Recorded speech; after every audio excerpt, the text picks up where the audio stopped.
काम करने वाले जो सहाफ़ी हैं, जो लोग हैं और जो पाकिस्तान के मीडिया के ऊपर जो चीज़ें चल रही हैं, जिस तरीके से पाकिस्तान का मीडिया इसको रिपोर्ट कर रहा है तो बहुत अफसोसनाक। लेकिन कश्मीरियों का जो नया नाम रखा गया है वो है शरपसंद।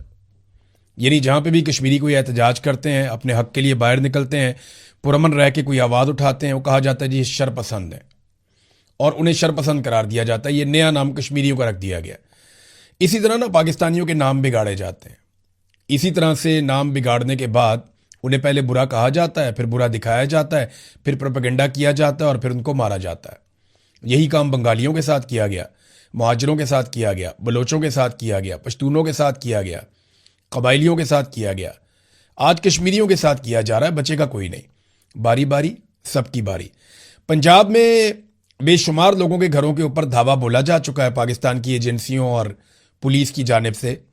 सीटीडी रोज़ाना की बुनियाद पे बंदे मार रही है, मावराए कानून, और बेशुमार लोगों के साथ जुल्म और ज़्यादती हो रही है। हम ये होती हुई देख रहे हैं। आइंदा ये सिलसिला और बढ़ेगा क्योंकि बारी बारी सबकी बारी। अगर पंजाब के लोगों को ये लगता है कि उनकी बारी नहीं आएगी तो मेरी बात लिख कर रख लें कि बारी बारी सबकी बारी, आपकी बारी ज़रूर आएगी। मेरी कोई और बात पूरी हो या ना हो, ये बात तो मुझे पूरा यकीन है कि बारी बारी सबकी बारी। जब तक पाकिस्तान में एस्टेब्लिशमेंट की बारी नहीं ना आएगी, जब तक इनका एहतसाब नहीं होगा और इनको जकड़बंदू नहीं डाला जाएगा, जब तक के जर्नैलों की कब्रों का एहतसाब नहीं होगा, जब तक कि इनको सियासत से उखेड़ के बाहर नहीं फेंका जाएगा, इनके कारोबार बंद नहीं करवाए जाएंगे, याद रखिएगा, तब तक बारी बारी सबकी बारी। जब तक मिलिट्री एस्टेब्लिशमेंट की बारी नहीं आएगी तब तक बारी बारी सबकी बारी। पुरअमन रहकर कश्मीरी जो जिदोजहद कर रहे हैं उससे एस्टेब्लिशमेंट को नुकसान हो रहा है।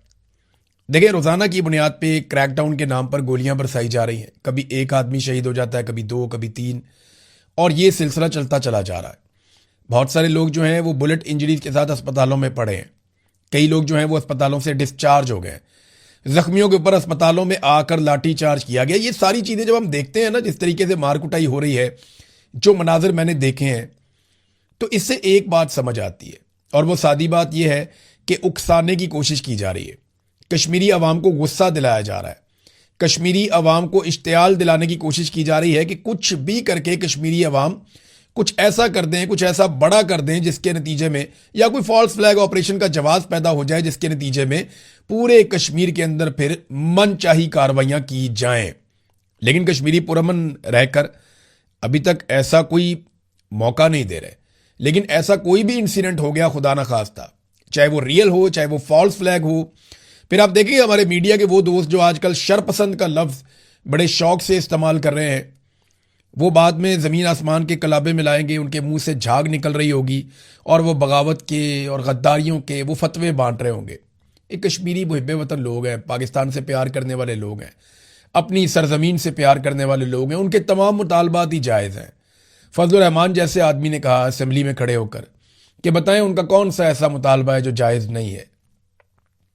मुतालबात तो उनके सारे जायज़ हैं, तो उनके मुतालबात मानने की बजाय उनको मार रहे हैं। और चंद तनख्वाहदार मुलाजमीन है जो अपनी जिद और हटदर्मी की वजह से या उसके चक्कर में पाकिस्तानियों और कश्मीरियों की कई दहाइयों की जो मेहनत है वो उस पर पानी फेर रहे हैं। कई दहाइयों तक हमने सब्र किया, तहम्मुल किया, मिलकर रहे, प्यार बांटा, मोहब्बत बांटी, एक तरह से हम सारे पल कर बड़े हुए, हमें फ़र्क ही नहीं था एक दूसरे से, लेकिन वो सारी मोहब्बत जो है ना वो मट्टी में मिला दी। चंद तनख्वाहदार लोग हैं, वो बंद कमरे में बैठ के फैसला करते हैं, उनकी जिद है, उनकी हटदर्मी है कि वो चीज़ें अपनी मर्जी से करेंगे, और उनकी उस हटदर्मी ने हमारी कई दहाइयों की पाकिस्तानियों की मेहनत को ज़ाया किया है और लगातार यही करते चले जा रहे हैं। मैं कश्मीर से आपको बहुत इंपॉर्टेंट चीज़ें रिपोर्ट करूंगा। देखें, जो सहाफ़ी हैं उनको भी धमकाया जा रहा है, जो वहाँ पे ह्यूमन राइट्स के एक्टिविस्ट हैं उनको धमकाया जा रहा है, जिस आदमी की आवाज़ थोड़ी बहुत सुनी जाती है उसको धमकाया जा रहा है, हर किसी के ऊपर गद्दारी का लेबल लगाया जा रहा है। आप ये करते करते पूरी कौम को ही गद्दार बना देंगे, जैसे आपने बलोचों को बना दिया गद्दार। आज सारे बलोच वो गद्दार समझे जाते हैं आप लोगों की नज़र में। इसी तरह बंगालियों को भी आपने सबको गद्दार बना दिया था, फिर जाके वहाँ माफ़िया मांगनी पड़ी। तो नाज़रीन, खैबर पख्तूनख्वा की सूरत-ए-हाल पे अब आ जाते हैं। खैबर पख्तूनख्वा की हुकूमत अदालत में गई है कि हमने बजट पेश करना है, तो हमारी काबीना ने भी ये फैसला किया है कि इमरान खान साहब से मुशावरत हमारी करवाई जाए। अब इस पे जो है वो अदालत ने कुछ एतराज़ात लगा दिए। अब एतराज़ात 3 दूर हो गए हैं, एक आधा एतराज़ रह गया है। 18 तारीख को दोबारा समाअत होगी, तो क्या ये बजट ऐसे ही लटकता जाएगा? मुजम्मल असलम ये कह रहे हैं कि तरक्याती बजट के हवाले से फैसला तब तक नहीं होगा जब तक कि इमरान खान साहब से मुलाकात नहीं होगी। देखिए, खैबर पख्तूनख्वा का जो तरक्याती बजट है ना, इसमें कटौती आज नहीं हो रही। 2024 में जब ये हुकूमत बनी, देखें 2022 में ये लोग आए थे, 2023 में इन्होंने पाकिस्तान की मईशत का जनाजा निकाल दिया था। 2024 में इमरान खान साहब को जेल में 2023 के एंड में डालने के बाद अगस्त में इन्होंने जेल में डाल दिया था, और 2024 में इन्होंने हुकूमत बना ली अपनी जाली। उस वक़्त से लेकर अब तक ये लगातार तरक्याती मनसूबे बंद करवाते आए। सबसे ज़्यादा मनसूबे मैंने आपको बताया था उस दौर में, एक वीलॉग करके 2024 में हुकूमत बनने के बाद जब पहला बजट आया था, कि खैबर पख्तूनख्वा के सबसे ज़्यादा तरक्याती मनसूबे बंद कर दिए गए। बहुत सारे डैम्स, बहुत सारी सड़कें, बहुत सारी यूनिवर्सिटीज़, बहुत सारे अस्पताल, सेहत के मनसूबे, तालीम के मनसूबे, इंफ्रास्ट्रक्चर के मनसूबे, मवासलात के मनसूबे और बेशुमार ऐसे मनसूबे जो खैबर पख्तूनख्वा को बहुत आगे ले जा सकते थे, वो मनसूबे बंद कर दिए गए। ये 2024 में हुआ। फिर 2025 में बाकी मनसूबे बंद कर दिए गए, और अब 2026 के बजट में जो तरक्याती मनसूबे इक्का दुक्का बचे थे, वो सारे ना सिर्फ बंद किए जा रहे हैं, बल्कि पाबंद किया जा रहा है कि आइंदा कोई तरक्याती मनसूबे ना बने। यानी है ना अजीबोगरीब बात। दावे करते हैं कि हम तरक्की कर रहे हैं, दावे करते हैं कि हम पाकिस्तान को आगे लेकर जा रहे हैं, लेकिन इनके अपने आदादोशुमार इनके अपने दावों की नफी करते हैं। शहबाज शरीफ की या फील्ड मार्शल आसिम मुनीर की आप तकरीर सुने या उनकी बात सुने तो आपको ऐसा लगेगा जैसे पाकिस्तान बहुत झंडे गाड़ रहा है, बहुत तरक्की कर रहा है और बहुत आगे जा रहा है, जबकि तरक्याती बजट ही खत्म कर दिया गया, तो तरक्की पाकिस्तान कैसे करेगा? हुकूमती आदादोशुमार और हुकूमती दावे जो हैं वो एक दूसरे से मैच नहीं करते। आदादोशुमार ये बताते हैं कि कर्जे हमने तारीखी नौयत के लिए हैं, लेवी हमने तारीखी नौयत की लगा दी है, गुर्बत आज पाकिस्तान में तारीखी नौयत की बढ़ चुकी है, बेरोजगारी तारीखी नौयत की बढ़ चुकी है, महंगाई में तारीखी इजाफा हुआ है। ये आदादोशुमार सरकारी हैं जो बताते हैं। सरमायाकारी पाकिस्तान की तारीख में कम तरीन सतह के ऊपर जा रही है। तरक्याती बजट में तारीखी कटौती कर दी गई है। तजारती खसारा हमारा तारीखी नौयत का हो रहा है। पाकिस्तान में तारीखी नौयत का ब्रेन ड्रेन हो रहा है। बहुत बड़े पैमाने पर लोग पाकिस्तान को छोड़ छोड़ कर बाहर जा रहे हैं, और मनी लॉन्ड्रिंग भी तारीखी नौयत की हुई है। वजीर दाखिला के बकौल $100 अरब अभी हाल ही में पाकिस्तान से निकलकर बाहर चला गया। एक अरब डॉलर के लिए हम तरसते हैं, तड़पते हैं, लोगों से मांगते हैं, भीख मांगते हैं, लेकिन $100 अरब उसी मुल्क में से निकलकर वजीर दाखिला के बकौल पाकिस्तान से बाहर चला गया। फिर उसने कहा था कुछ लोगों को उल्टा लटकाएंगे तो पैसे वापस आ जाएंगे। उसके बाद पीपल्स पार्टी ने कॉपरेशन शुरू कर दी। फिर आपके सामने ये सारा कुछ जो हुआ, उन्हें गिलगित बल्तिस्तान में हुकूमत भी बनाकर दे दी गई है। ये खबरें नाजरीन मीडिया में चली कि बैरिस्टर गौहर और सुहेल अफरीदी के हवाले से कि उनकी इमरान खान साहब से किसी की मुलाकात हुई, किसकी नहीं हुई। कोई कह रहा है सुहेल अफरीदी की हुई है, कोई कह रहा है बैरिस्टर गौहर की। वो लोग तरदीद कर रहे हैं जी हमारी मुलाकात नहीं हुई। देखिए, मैं आज भी इमरान खान साहब की रिहाई के हवाले से चंद बातों पे कायम हूं। ये मैंने आपको बहुत पहले बताया था और अब यही होगा। जब तक 26वीं आईनी तरमीम नहीं हुई थी, तब तक मैं ये कह रहा था कि इमरान खान साहब के केसेस अदालतों में टिक नहीं सकेंगे, लिहाजा अदालतों के जरिए इमरान खान साहब बाहर आ जाएंगे जैसे ही उनके केसेस लगेंगे।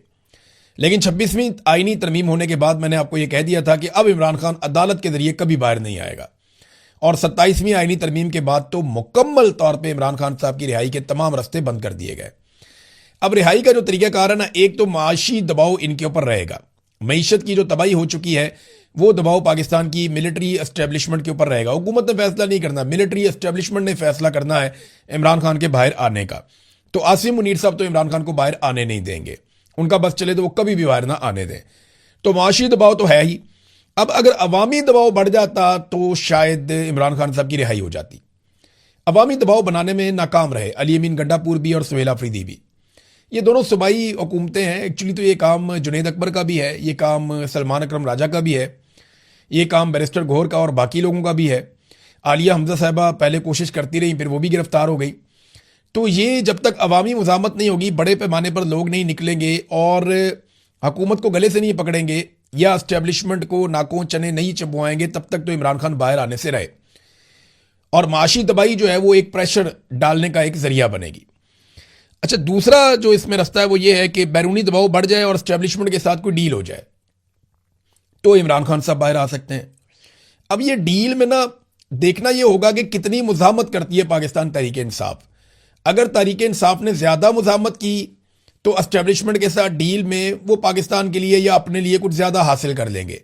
लेकिन अगर पाकिस्तान तहरीक इंसाफ मुज़ाहमत ना कर पाई तो वो अपने लिए और पाकिस्तान के लिए एस्टेब्लिशमेंट से कुछ ज्यादा हासिल नहीं कर पाएंगे। सिर्फ इमरान खान साहब की रिहाई वो भी एस्टेब्लिशमेंट की शराइत के ऊपर होगी इन केस के पाकिस्तान तहरीक इंसाफ मुज़ाहमत नहीं कर पाती। और बज़ाहिर अभी जो दिखाई दे रहा है मुज़ाहमत पाकिस्तान तहरीक इंसाफ की पॉलिसी में शायद नहीं है। देखें ना, बहुत सारे उसूली मौक़िफ़ थे इमरान खान साहब के, वो कहाँ गए कि सिविलियंस के ऊपर कोई अटैक नहीं होंगे, मिलिट्री ऑपरेशन नहीं होगा। कुरम के अंदर जो है वो एक मरतबा फिर ड्रोन हमला हुआ मुबैना तौर पे, उसमें 4 लोग जाँ बहक हो गए, माँ बेटा 2 बच्चियां, लेकिन कोई मुकदमा दर्ज नहीं हुआ, कोई रोला नहीं पड़ा। बाद में पता चला कि जनाब ये कोई गोला आकर गिरा है, तो वो खबर जो है वो ड्रोन को बाद में गोले से कन्वर्ट कर दिया जाता है। पहले रिपोर्टर्स और मकामी लोग बताते हैं कि ड्रोन आया था, ये ड्रोन हमला था, लेकिन बाद में फिर ये दावा किया जाता नहीं ड्रोन नहीं था, ये कोई गोला आकर गिरा है। लेकिन जो भी आकर गिरा है, पाकिस्तान की सिक्योरिटी फोर्सेज इसके लिए रिस्पॉन्सिबल है। बहुत सारे लोग पाकिस्तान में खैबर पख्तूनख्वा में खास तौर पे बेघर हुए हैं, और इन लोगों का कौन है पुरसाने हाल, कौन इनका ख्याल रखेगा? तो खैबर पख्तूनख्वा की हुकूमत के ऊपर एक दबाव तो ये है कि वो जो पॉलिसीज थी उनके ऊपर बिल्कुल भी वो काम नहीं कर रहे जो इमरान खान साहब ने कही हुई थी। और दूसरा, वो बजट के मामलात में शदीद दबाव का शिकार है जो उनकी पार्टी के अंदर से आ रहा है कि आप अगर सरप्लस बजट देंगे या आप वफाकी हुकूमत को सहूलतकारी करेंगे, उनकी गलत माशी देखें ना, जो मईशत के ऊपर पॉलिसियां बनाई वो वफाकी हुकूमत ने बनाई, SIFC आर्मी चीफ ने बनाया, पॉलिसियां आर्मी चीफ ने बनाई। अब इन गलत पॉलिसियों की वजह से वजीर खजाना आर्मी चीफ का है, वजीर दाखिला भी आर्मी चीफ का है। अब इन गलत पॉलिसियों की वजह से अगर पाकिस्तान की मईशत गिर रही है तो खैबर पख्तूनख्वा की हुकूमत की जिम्मेदारी तो नहीं है उस मईशत को उठाना। देखें, बुरा काम कर रही है वफाकी हुकूमत, सजा भुगतेंगे खैबर पख्तूनख्वा के लोग, तो ये तो गलत बात है। तो लोगों का बजट इनके हवाले कर देना ये एक ज्यादती है। और उसके अंदर वो डील भी क्या मांग रहे हैं कि इमरान खान साहब से हमारी मुलाकात हो जाए। यानी मामला यहां तक पहुंच गया कि जिस इमरान खान को ये आज़ाद करवाना चाहते थे, अब ये चाहते हैं कि इमरान खान से सिर्फ हमारी मुलाकात हो जाए। और वो तरलो मिनटों वाला मामला ही चल रहा है, कहते हैं जी हमारे साथ धोखा हो गया, कभी कहते हैं जी हमारे साथ ये हो गया।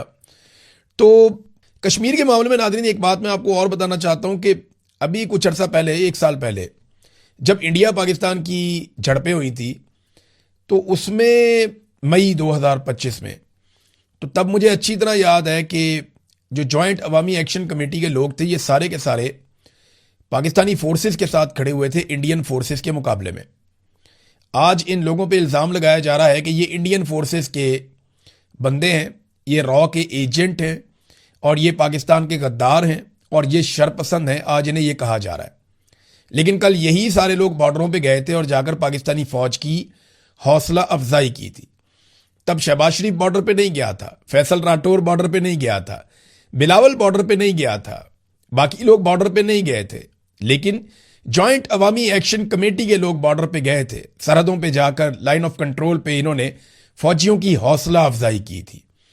तो ये लोग तो पाकिस्तानी फौज का साथ दे रहे थे जब इंडियन फौज के साथ लड़ाई हुई, और उस वक्त कोई और सियासतदान आपको बॉर्डर पे नजर नहीं आ रहा था। तो आज ये कहा जा रहा है कि जनाब ये सारे गद्दार हो गए, शरपसंद हो गए। तो अफसोस होता है, बेचारे मुझे राब्ता करते हैं इनके लोग, वो कहते हैं जी हमें सबसे बड़ा दुख इस बात का है कि हम कश्मीरियों ने सारी जिंदगी वफादारी दिखाई, लेकिन हमें शरपसंद का खिताब मिला है और हमें इस बात का हमेशा दुख रहेगा। नाजरीन, जस्टिस डोगर ने एक और रिकॉर्ड कायम कर दिया है। जस्टिस डोगर के बेटे की शादी हुई तो जजेस का कोड ऑफ कंडक्ट भी होता है ना एक, और एक सुप्रीम जुडिशियल काउंसिल का ज़ाब्ता इखलाक भी है। और ये ज़ाब्ता इखलाक कहता है कि जो जजेस हैं वो ज़्यादा सियासतदानों के साथ मेल जोल नहीं बढ़ाएंगे। लेकिन उनके बेटे की शादी में जो है वो सियासतदानों को दावत दी गई, हत्ता कि पाकिस्तान तहरीक इंसाफ के सियासतदान भी पहुंचे हुए थे। ज़ाती ताल्लुकात भी हो सकते हैं लतीफ़ खोसा और आमिर डोगर साहब के, डोगर बरादरी भी है ना, तो सरफराज डोगर, आमिर डोगर। लेकिन अगर ज़ाती ताल्लुकात हैं तो वो इमरान खान साहब को कम से कम इंसाफ ही ले दें। फेवर तो कोई नहीं मांग रहे, इमरान खान साहब तो सिर्फ इंसाफ मांग रहे हैं, मेरा केस ही लगा दो। 1.5 साल से केस नहीं लग रहा, 1.5 साल हो गया केस नहीं लग रहा। उनके बेटे के वलीमे में, शादी में शिरकत के लिए ये लोग गए थे। तो ये भी एक कोड ऑफ कंडक्ट की खिलाफ वर्जी है। जो कोर्ट रिपोर्टर्स हैं वो इसके ऊपर बेचारे आवाज़ उठा रहे हैं। कोर्ट रिपोर्टर्स को उठा के बाहर निकाल दिया। सुप्रीम कोर्ट ऑफ पाकिस्तान से भी आहिस्ता आहिस्ता हर जगह से बाहर निकलेंगे। और ये वो कोर्ट रिपोर्टर्स हैं जो माजी में यानी वो ये दावे करते रहे हैं और बड़ा जजेस के बारे में बड़ी आवाज़ उठाते रहे हैं, बड़ी कोशिश करते रहे हैं। अब मुझे ना ये, मैंने एक बात बहुत पहले कही थी कि बारी बारी सबकी बारी, मैंने अभी इस वीलॉग में भी कही है। तो ये जितने हमारे जर्नलिस्ट हैं ना, जिन्हें लगता है कि इनकी बारी कभी नहीं आएगी, तो याद रखिएगा इन सब की बारी आएगी। काशिफ अब्बासी साहब मुझे एक दौर में कहा करते थे कि यार जरा हाथ थौला रख, और खुद उनका प्रोग्राम बंद पड़ा हुआ है पिछले कई महीनों से। तो बारी बारी सबकी बारी, हाथ थौला रखें या हाथ तगड़ा रखें, कुछ भी करें, जब तक आप बादशाह सलामत की दिन रात चापलूसी नहीं करेंगे तब तक आपकी नौकरी को खतरा रहेगा, और बारी बारी सबकी बारी आएगी। सीटीडी नादरीन कत्लेआम करने वाली एक मशीन बनी हुई है, उनके अफसरान को सॉफ्ट इमेज दिखाने के लिए, क्योंकि हार्ड स्टेट तो पाकिस्तान बन गया, बंदे मारना तो पाकिस्तान में मसला ही कोई नहीं है।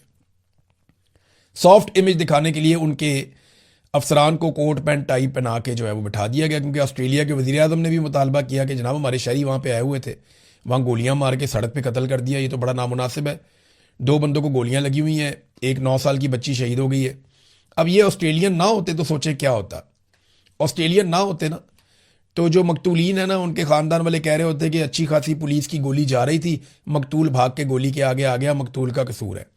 या उनसे प्रेस कॉन्फ्रेंस करवा दी जाती कि मकतूल जराइम पेशा था और शुरू से यही चीज़ें करता था। यानी यहाँ पे इस लेवल पे दबाव डाला जाता है, इंसाफ नाम की तो चीज़ ही कोई नहीं है। तो सीसीडी जो है, देखिए ना, ये चट्टा साहब को सोचना चाहिए, जिन्हें हेड बनाया गया सीसीडी का, उन्होंने ये सारा डिज़ाइन किया हुआ मामला कत्लेआम का। मैंने आपको बताया ना कि एक रात को अदालत लगती है 12 बजे, वहाँ बैठा हुआ एक आदमी ये फैसला करता है कि कौन जिंदा रहेगा और कौन नहीं रहेगा, और उस आदमी का अपना बैकग्राउंड करप्ट है, उसके ऊपर करप्शन के सीरियस एलिगेशंस हैं। और वो जो आदमी जो रात को बैठ के ये फैसला करता है 12 बजे कि किसको कत्ल करना है और किसको जिंदा रखना है, उसका कोई जुडिशरी का बैकग्राउंड नहीं है। उसे नहीं पता कि कानून और इंसाफ और जजेस कैसे काम करते हैं, जुडिशरी कैसे काम करती है। जैसे मिलिट्री कोर्ट गलत है, वैसे ये वाली जो अदालत लगाई जाती है, मैं आपको बार बार कह रहा हूं कि एक अदालत लगती है जहां पे ये फैसला करते हैं कि इसको मार दो और इसको छोड़ दो। तो आज नहीं तो कल ये कत्ल तो गले पड़ेंगे, और जवाब तो चट्टा साहब आपको देना पड़ेगा, और आपसे जवाब इस जहान में भी आपको देना पड़ेगा। अगले जहान में भी कितने ही लोग आपका गिरेबान पकड़ेंगे, क्योंकि बेशुमार तो फिर इसके अंदर बेगुनाह भी मारे जाएंगे। तो फिर आप एक एक कत्ल का आपको जवाब देना पड़ेगा, लग पता जाएगा आपको, बल्कि हर जालिम को लग पता जाएगा जिसने जुल्म किया होगा। नादरीन, अब जरा इंटरनेशनल खबरों की तरफ चले जाते हैं। अमेरिका की जानिब से डोनाल्ड ट्रंप ने और जेडी वैंस जो उनके वाइस प्रेसिडेंट हैं, उन्होंने दस्तखत किए मुआहदे के ऊपर जो MOU साइन हुआ ईरान के साथ, जबकि ईरान की जानिब से उनके स्पीकर ने बाकर कालीबाफ ने MOU के ऊपर दस्तखत किए हैं। हालिया तारीख में अमेरिका की सबसे बड़ी वाज़ेह शिकस्त है ये, और इसकी सियासी कीमत डोनाल्ड ट्रंप को ज़रूर चुकानी पड़ेगी, जो मर्जी कर ले वो। आबने हुर्मुज़ को खुलवाना ये का कामयाबी है, जंग से पहले भी खुली थी। ईरान एटमी तजर्बा ना करे, वो तो आयतुल्लाह अली खामनाई ने फतवा दिया हुआ था और उन्होंने तो करना ही नहीं था। अगर इन 2 शराइत पे अमेरिका अपनी बहुत बड़ी कामयाबी समझ रहा है, तो ये कामयाबी तो बगैर जंग के भी अमेरिका के पास थी कि आबने हुर्मुज़ भी खुली हुई थी, ईरान एटमी धमाका भी नहीं कर रहा था। ये 2 कामयाबियां इस जंग से पहले, यानी 28 फरवरी को अमेरिका ने अटैक किया ईरान के ऊपर, उससे पहले आबने हुर्मुज़ खुली हुई थी, और ईरानी सुप्रीम लीडर का फतवा मौजूद था कि हम कभी भी एटमी धमाका नहीं करेंगे। तो ये दोनों चीज़ें तो पहले भी अमेरिका के पास थी। तो अब उन्होंने क्या हासिल किया, यानी इसे कामयाबी समझना अमेरिकन नहीं समझेंगे, अमेरिकन बेवकूफ़ नहीं है, अमेरिकन इसकी मुखालफत करेंगे। इसराइली वज़रा के इंतहाई मायूस कुन और बहुत गुस्से वाले और मायूसी वाले उनके स्टेटमेंट्स आ रहे हैं, कभी मीडिया के ऊपर, कभी सोशल मीडिया के ऊपर। तो इसराइल इसको एक नाकामी समझ रहा है, इस मुआहदे को। उनके अहदाफ हासिल नहीं हुए, बल्कि उल्टा इसके अंदर जो है वो ईरान का फ़ायदा हो गया। देखें, बजाय इसके कि ये ईरान से ये करवाते कि वो हमास की, हिजबुल्लाह की और हौसियों की सपोर्ट ना करे, उल्टा ये हुआ कि इसराइल को बाउंड किया गया कि वो इन लोगों के ऊपर या तंजीमों के ऊपर अटैक ना करे। तो जहाँ पे आप डट जाते हैं ना, खड़े हो जाते हैं, आप लड़ाई लड़ते हैं, आप मुकाबला करते हैं, वहाँ पे फिर चीज़ें आपके हक में बदलती हैं। तो ईरान ना अल्टीमेटली इस लड़ाई का फातह बना है। अब अरब ममालिक के ऊपर ये एक बड़ी जिम्मेदारी आ जाती है, क्योंकि उनका एक बड़ा इम्तिहान होगा कि वो बैलेंस कैसे क्रिएट करते हैं इस रीजन में। इस पे बात करेंगे किसी दिन। अब तक के लिए इतने ही। अपना ख्याल रखिएगा, अपने इस चैनल का भी। अल्लाह हाफ़िज़। मिलिट्री एस्टेब्लिशमेंट ने अपना 5वां बजट पेश किया है। वैसे तो इससे पहले भी बजट उन्हीं के होते थे, लेकिन अभी कोई दूसरी शिरकत है ही नहीं, कोई और शामिल ही नहीं है। 2022 में रिजीम चेंज किया था जनरल बाजवा ने, अपने दीगर साथियों के साथ मिलकर, और उस वक्त से लेकर अब तक पाकिस्तान में जितने भी बजट पेश किए गए वो मिलिट्री एस्टेब्लिशमेंट के आईएमएफ के साथ मिलकर पेश किए गए बजट हैं। ये बेचारे सियासतदान तो सिर्फ सामने कर दिए जाते हैं, और वो भी बेचारे इसलिए सामने आ जाते हैं कि उन्हें ब्लैकमेल किया जा रहा है। नंबर 2, वो इस सिस्टम का हिस्सा बनकर इक़्तिदार में रहना चाहते हैं। लालच है, खौफ है, बस इन चीज़ों की वजह से ये सारे इक़्तिदार के अंदर है। इन्होंने एक नई वारदात डाली थी जनरल बाजवा के दौर में कि अवाम के लिए इन्होंने जब पहला बजट पेश किया ना 2022 में, तो उसमें इन्होंने अवाम पे बहुत सारा बोझ डाल दिया था, और उस बोझ को नाम दिया गया था मुश्किल फैसलों का। तो पहली मर्तबा ऐसा हुआ कि पाकिस्तान में आम आदमी की कमर तोड़ने का नाम मुश्किल फैसले रख दिया गया। यानी हुकूमत अपनी नालायकी, अपना नकम्मापन और हुकूमत अपनी गलत पॉलिसियों को अब नाम दे रही है मुश्किल फैसले। लेकिन ये सारे मुश्किल फैसले आम आदमी और गरीब आदमी के लिए क्यों होते हैं? ये बहुत अजीब टर्मिनोलॉजी है जो मुतारिफ करवाई गई जनरल बाजवा के दौर में, और अब तक वफाकी वुज़रा इस टर्मिनोलॉजी को इस्तेमाल कर रहे हैं कि जनाब हमने मुश्किल फैसले किए हैं। हर मुश्किल फैसला गरीब आदमी की कमर तोड़ता है। इन्होंने अपने लिए कोई मुश्किल फैसला नहीं किया। मिसाल के तौर पे अगर मुश्किल फैसले ही करने थे तो सबसे पहले अपना प्रोटोकॉल खत्म कर देते, वो नहीं किया। अगर मुश्किल फैसले करने थे तो अपने प्राइवेट जेट वापस कर देते, वो नहीं किया। अगर मुश्किल फैसले ही करने थे तो महंगे तरीन अय्याशी वाले तैयारे ना खरीदते, लेकिन वो नहीं किया। अगर मुश्किल फैसले ही करने थे तो अपने टब्बर और मुलाजमीन समेत बैरून मुल्क दौरे जो हैं उन्हें मुख्तसर कर देते या ख़त्म कर देते, वो नहीं किया। ऐवान सदर, ऐवान वज़ीर आज़म और वज़रा आला के अखराजात को ही कम कर देते, वो भी नहीं किया। अगर मुश्किल फैसले करने थे तो एमएनएस और एमपीएस के जो फंड्स दिए जाते हैं जिनमें बहुत बड़े बड़े किकबैक्स और कमीशन होते हैं, वो फंड बंद कर देते, लेकिन वो नहीं किया गया। दिहाड़ियां बंद करवा देते, वो नहीं करवाई गई।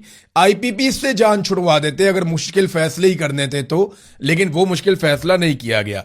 जो लेवी जालिमाना आयद की गई गरीब पाकिस्तानियों के ऊपर, वो खत्म कर देते, लेकिन वो मुश्किल फैसला नहीं किया गया। अगर मुश्किल फैसले ही करने थे तो आईएमएफ को इनकार करने का फैसला कर देते, वो फैसला भी नहीं किया गया। अगर मुश्किल फैसले ही करने थे तो अमीरों के ऊपर टैक्स लगाते गरीबों की जेब काटने की बजाय, लेकिन वो नहीं किया गया। अगर और ही ज्यादा शौक था इनको मुश्किल फैसले करने का तो अपने और अपने खानदानों की मालो दौलत पाकिस्तान में वापस ले जाते बतौर सरमाया, और सरमायाकारी पाकिस्तान में करते, लेकिन वो नहीं किया। बल्कि इनके बच्चे तो आज भी बैरून मुल्क कारोबार कर रहे हैं, एक के बाद एक। अगर मुश्किल फैसले ही करने थे तो अपना इलाज पाकिस्तानी अस्पताल में वहां से करवाते जहां से पाकिस्तानी अवाम का हो रहा है, लेकिन वो मुश्किल फैसला इन्होंने नहीं किया। अगर मुश्किल फैसले करने ही थे तो अपने बड़े बड़े महल खत्म कर देते, बड़े बड़े गवर्नर हाउस, बड़े बड़े ईवान, ये बहुत बड़े बड़े जो खर्चे हो जाते हैं, जो सरकारी बाबुओं को इन्होंने बहुत बड़े बड़े महल, बहुत बड़ी बड़ी कोठियां दी हुई हैं, वो खत्म कर देते अगर मुश्किल फैसले करने थे। एक से ज्यादा गाड़ियां जितने अफसरान को दी गई हैं वो गाड़ियां वापस ले ली जाती, लेकिन वो मुश्किल फैसले इन्होंने नहीं किए। अगर मुश्किल फैसले ही करने थे तो अवाम के पैसों से अपनी जाती तशहीर ना करते, अपने जाती इश्तिहारात पूरा पूरा मुंह अपना अखबारात के ऊपर और मैगजीन्स के ऊपर ना लगवाते, और मीडिया को नवाजने का काम ना करते अवाम के पैसों से। अगर मुश्किल फैसले ही करने थे तो वो कर लेते, वो भी इन्होंने नहीं किया। अवाम के टैक्सेस से चलने वाले बड़े बड़े क्लब्स जिनके अंदर ये लोग जाते हैं, अशराफिया जाती है, जैसा कि जिम खाना भी है, बाकी क्लब्स हैं, ये आम पाकिस्तानियों के पैसे से चलते हैं। अगर तो मुश्किल फैसले करने थे तो इन क्लबों को बंद कर देते, ये भी एक मुश्किल फैसला था। लेकिन इनका हर मुश्किल फैसला, मैं ऐसे दर्जनों फैसले और गिनवा सकता हूं, लेकिन इनका हर मुश्किल फैसला गरीब आदमी के खिलाफ होता है, आम पाकिस्तानी के खिलाफ होता है। मुश्किल फैसला वो होता है जो गरीब को, कमजोर को और निचले तबके को मुश्किल में डाल देता है। इनका मुश्किल फैसला कभी भी बड़े आदमी को, एलीट क्लास को वो परेशान नहीं करता, वो राजी रहते हैं। उनको अरबों डॉलर्स की छूट दी जाती है टैक्सेस के अंदर। फौजी फाउंडेशन के जो इदारे हैं उनको इतनी बड़ी छूट दी जाती है कि आप कैलकुलेट करें तो गरीब को तो उसके बदले में मिलता ही कुछ नहीं है। तालीम और सेहत के ऊपर इनका खर्चा जरा चेक करें। वैसे तो माजी में भी कोई बड़ी अच्छी मिसालें नहीं थी, लेकिन पाकिस्तान तहरीक इंसाफ के दौर से इसका मुवाजना करते हैं इमरान खान साहब का आखिरी बजट और आज का बजट। इमरान खान साहब का जो आखिरी बजट था उसमें जो तालीम के ऊपर पैसा खर्च हो रहा था, अगर परसेंटेज में आप निकालें तो 1.77%, 1.77% खर्च हो रहा था इमरान खान साहब के दौर में तालीम के ऊपर। यह वफाकी बजट की बात बता रहा हूं। सेहत के ऊपर जो है वो 1.40% जो है वो खर्च कर रहे थे। मौजूदा हुकूमत परसेंटेज में इससे आधा खर्च कर रही है, यानी 0.8% और 0.8% तालीम पर और सेहत पर। इमरान खान साहब ने सूबों में एक हेल्थ कार्ड दिया था, हर आदमी की जेब में 10 लाख रुपया डाल दिया था कि जनाब आप 10 लाख रुपए तक का इलाज आप जब चाहें करवा सकते हैं, ये पैसा आपको खर्च नहीं करना पड़ेगा। लोगों ने बहुत फायदा भी उठाया, लेकिन तालीम पर जितना खर्च इमरान खान साहब के दौरे हुकूमत में हो रहा था परसेंटेज में, उससे आधा और उससे भी कम आज हो रहा है। हेल्थ पे जितना खर्च हो रहा था वो भी उससे आधा खर्च हो रहा है। तो तालीम का और सेहत का बजट हम कम कर रहे हैं, दिफा का बजट हम बढ़ा रहे हैं। दिफा का बजट जरूर बढ़ाइए, लेकिन साथ साथ हमें बताइए कि दहशतगर्दी कब खत्म होगी, इंडिया से अपना पानी कब छुड़वाएंगे और मकबूजा कश्मीर आजाद कब होगा। अभी तो आजाद कश्मीर वाले भी आजादी मांग रहे हैं कि कम से कम भाई हमारी हुकूमतों के ऊपर कंट्रोल करना तो बंद कर दो ना। ये क्या तरीका हुआ कि एक ब्रिगेडियर साहब बैठे हुए और वो पूरा निजाम डंडे के साथ कंट्रोल कर रहे हैं। भाई हुकूमत हुक्मरानों को चलाने दो, जिन लोगों को लोग वोट डालते हैं उन्हें हुकूमत करने का हक दिया जाए। बहरहाल इनका सारा का सारा जो है वो फोकस गरीब आदमी पे आता है। जब भी इन्होंने पैसा इकट्ठा करना हो ये गरीब आदमी से पैसा इकट्ठा करते हैं, और जब भी इन्होंने वो पैसा खर्च करना हो तो ये अमीर आदमी के ऊपर या अशराफिया के ऊपर या अपने ऊपर वो पैसा खर्च करते हैं। अच्छा नादरीन, जिस किस्म का ये बजट है ना, मैं कोई इतना एक्सपर्ट नहीं हूं कॉमर्स का, यानी मुझे इतना नहीं पता, मैं वजारत खजाना में इन चीज़ों में मैंने कभी इतना काम नहीं किया बजट के मामलात में, लेकिन मोटी मोटी चीज़ें तो सबको पता है ना। मैंने अपनी इकोनॉमिक्स पढ़ी है और जितनी मैंने पढ़ी है उसके मुताबिक मुझे आइडिया है कि ये कौम के साथ क्या करने जा रहे हैं। एक आम आदमी को, एक बच्चे को भी पता चलता है कौम के साथ क्या करने जा रहे हैं। अगर नहीं पता चलता तो अपोजिशन को पता नहीं चलता। पाकिस्तान तहरीक इंसाफ की जगह अगर कोई भी अपोजिशन होती तो इस बजट की धज्जियां बखेर देती, इनको तबाह बर्बाद कर देती। लेकिन पाकिस्तान तहरीक इंसाफ ने एक मरतबा फिर अच्छे बच्चों का किरदार अदा किया, कोई बात नहीं की, कोई सख्ती नहीं की, बड़े प्यार से एक शेर सुनाया और बाइकआउट कर दिया। ये जी पाकिस्तान तहरीक इंसाफ की टोटल हिकमत अमली है। वहां शहबाज शरीफ साहब ने भी इनको बातें सुनाई, वहां पे अयाज सादिक साहब ने भी उन्हें बातें सुनाई, और वो वहां पे भीख मांग रहे थे खड़े होकर, जनाब आप इमरान खान साहब से मुलाकात के लिए एक आप रूलिंग दे दें, आप एक ऑर्डर जारी कर दें। ये बैरिस्टर गोहर कह रहे थे स्पीकर को, और स्पीकर ने आगे से कहा कि अगर वो मेंबर असेंबली होते ना तो मैं उनका प्रोटेक्शन ऑर्डर जारी कर देता, आप तो अपने दौर में करते नहीं थे, हम कर देते। और वहां किसी ने जवाब नहीं दिया। सिर्फ एक आदमी था सेनेट का मेंबर, एक सेनेटर था एजाज चौधरी, वो 3 साल से जेल में पड़ा, एक मर्तबा भी उसका प्रोटेक्शन ऑर्डर जारी होने के बावजूद उसको आने नहीं दिया गया, एक मर्तबा भी अमल दरामद नहीं हुआ। यूसुफ रजा गिलानी ने बहुत बड़ी बड़ी बातें की लेकिन अमल दरामद नहीं हुआ। एक आदमी शहबाज शरीफ ने अपनी जितनी जेल है उसका ज्यादातर हिस्सा बतौर अपोजिशन लीडर कौमी असेंबली में, कौमी असेंबली के सेक्रेटेरिएट में या इस्लामाबाद के ईवानों के अंदर गुजारा। शहबाज शरीफ ने तो मौजों वाली जेल काटी है। मैंने आपको पर्ची एक दफा दिखाई थी कि ये सुबह का नाश्ता करते हुए दोपहर का खाना लिख कर देता था, दोपहर का खाना खाते हुए रात का खाना लिख कर देता था। इसकी एक दिन में 4-4 मुलाकातें होती थी और रोज मुलाकातें होती थी, और प्रोटेक्शन ऑर्डर इसकी जेब में पड़ा रहता था, जब दिल करता था ये आ जाता था। परवेज इलाही ने जितना ओब्लाइज किया हमजा शहबाज को कोई सोच भी नहीं सकता। हमजा शहबाज को शहजादों की तरह रखा परवेज इलाही ने जब वो जेल के अंदर बनता करप्शन के केसेस में। ये इन्होंने इनको फैसिलिटेट किया। नवाज शरीफ की रोजाना कितनी मुलाकातें होती थी, लेकिन आज अयाज सादिक इन्हें बात सुना रहा है और ये आगे से जवाब ही नहीं दे पा रहे कि हम तो आपके प्रोटेक्शन ऑर्डर रोजाना जारी करते थे। वहीं पे असद कैसर साहब बैठे हुए थे, वो बताते कि हमने तो आपका प्रोटेक्शन ऑर्डर एक दिन भी नहीं रोका और आपने हमें आज तक प्रोटेक्शन ऑर्डर दिया ही नहीं। अव्वल तो किसी को मेंबर नहीं बनने दिया, और जो रह गया था मेंबर इक्का दुक्का वो उनको आने नहीं दिया, कभी भी वो कभी भी नहीं आ सके। ये एस्टेब्लिशमेंट ने कंट्रोल किया। और वो ये भी कह रहे थे कि हम तो मुज़ाकरात करना चाहते थे आपके साथ, हमने तो 2-3 दफा बिठाया भी तो आप ही उठ के चले जाते हैं। तो वहां पे भी इनकी जुबान बंद हो गई। लास्ट टाइम जो मुज़ाकरात हुए इमरान खान साहब की इजाजत से, वो मुज़ाकरात खत्म इसलिए हुए थे कि अपोजिशन ने हुकूमत से रिक्वेस्ट की कि इमरान खान से मुलाकात करवा दें, जो चीजें हम आपस में तय कर रहे हैं इन चीजों पे हम उनसे मुशावरत करने के बाद आपके साथ मुआहिदा कर लेंगे। हुकूमत ने कहा ठीक है जी, हम आपकी मुलाकात करवा देते हैं इमरान खान साहब से, लेकिन उसके बाद मुलाकात ना हो पाई। बार बार पूछा गया तो उन्होंने कहा जी हमें फौज इजाजत नहीं दे रही, हमें एस्टेब्लिशमेंट इस बात की इजाजत नहीं दे रही, ये हमारे इख्तियार में नहीं है। जब आपके इख्तियार में नहीं है तो फिर आप मुज़ाकरात किस बात से करते हैं? शहबाज शरीफ को वज़ीर आला ने फोन किया कि मेरी इमरान खान से मुलाकात करवाएं, तो शहबाज शरीफ ने कहा कि मैं पूछ कर बताता हूं।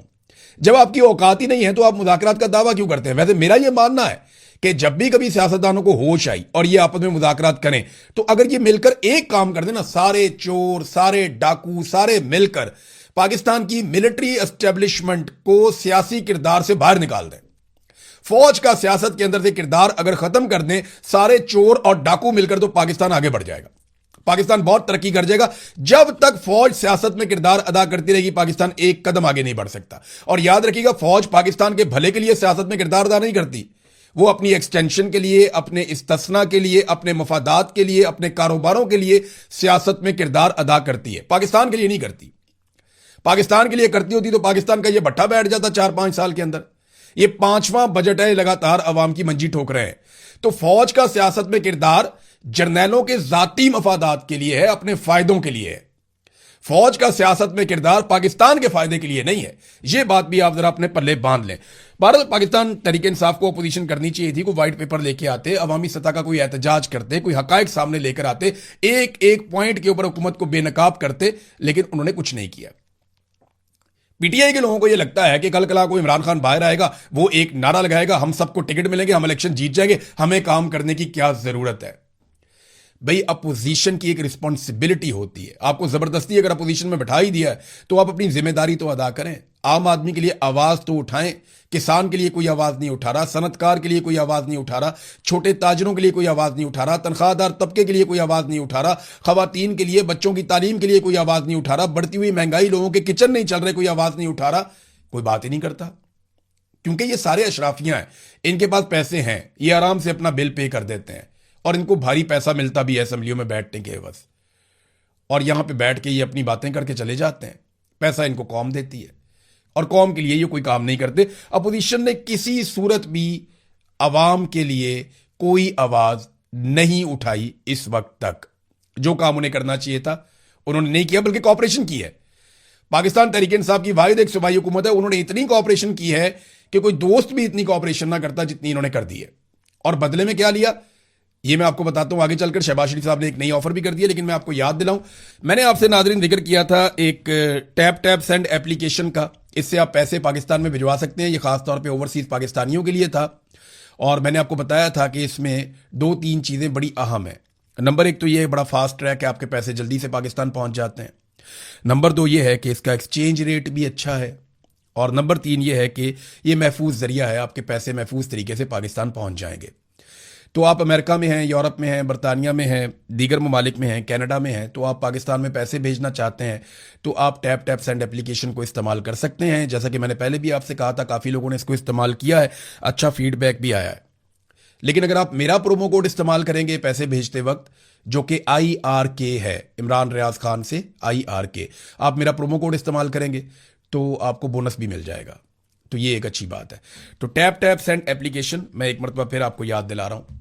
जी नादरीन, तो शहबाज शरीफ साहब ने, मैं आपसे बात कर रहा था सियासत के ऊपर, तो शहबाज शरीफ साहब ने मुज़ाकरात की दावत दे दी एक दफा फिर फ्लोर ऑफ द हाउस खड़े होकर। अब क्या वाकई ये संजीदा है? तो मुझे नहीं लगता, क्योंकि अगर ये मुज़ाकरात होने और किसी नतीजे पर पहुंचने, देखिए एंगेजमेंट तो वो चाहते हैं हर वक्त अपोजिशन को एंगेज करके रखें, उनके साथ बातें होती रहें, चीज़ों को नॉर्मलाइज किया जाए और ये हुकूमत जो है इसके जवाब में इजाफा हो, ये लिजिटिमेट गवर्नमेंट बन जाए कि जनाब ये गवर्नमेंट है, वाकई गवर्नमेंट है। शहबाज शरीफ साहब का कॉन्फिडेंस वैसे काफ़ी बढ़ गया है, पहले इतना कॉन्फिडेंस नहीं था। उनकी सेहत भी ठीक है, पहले वो हमेशा बीमार रहते थे, लेकिन अब मैं ये देख रहा हूं बड़े लंबे अरसे से उनको बीमारी की कोई शिकायत नहीं हुई। इक्तदार चीज़ ही ऐसी है।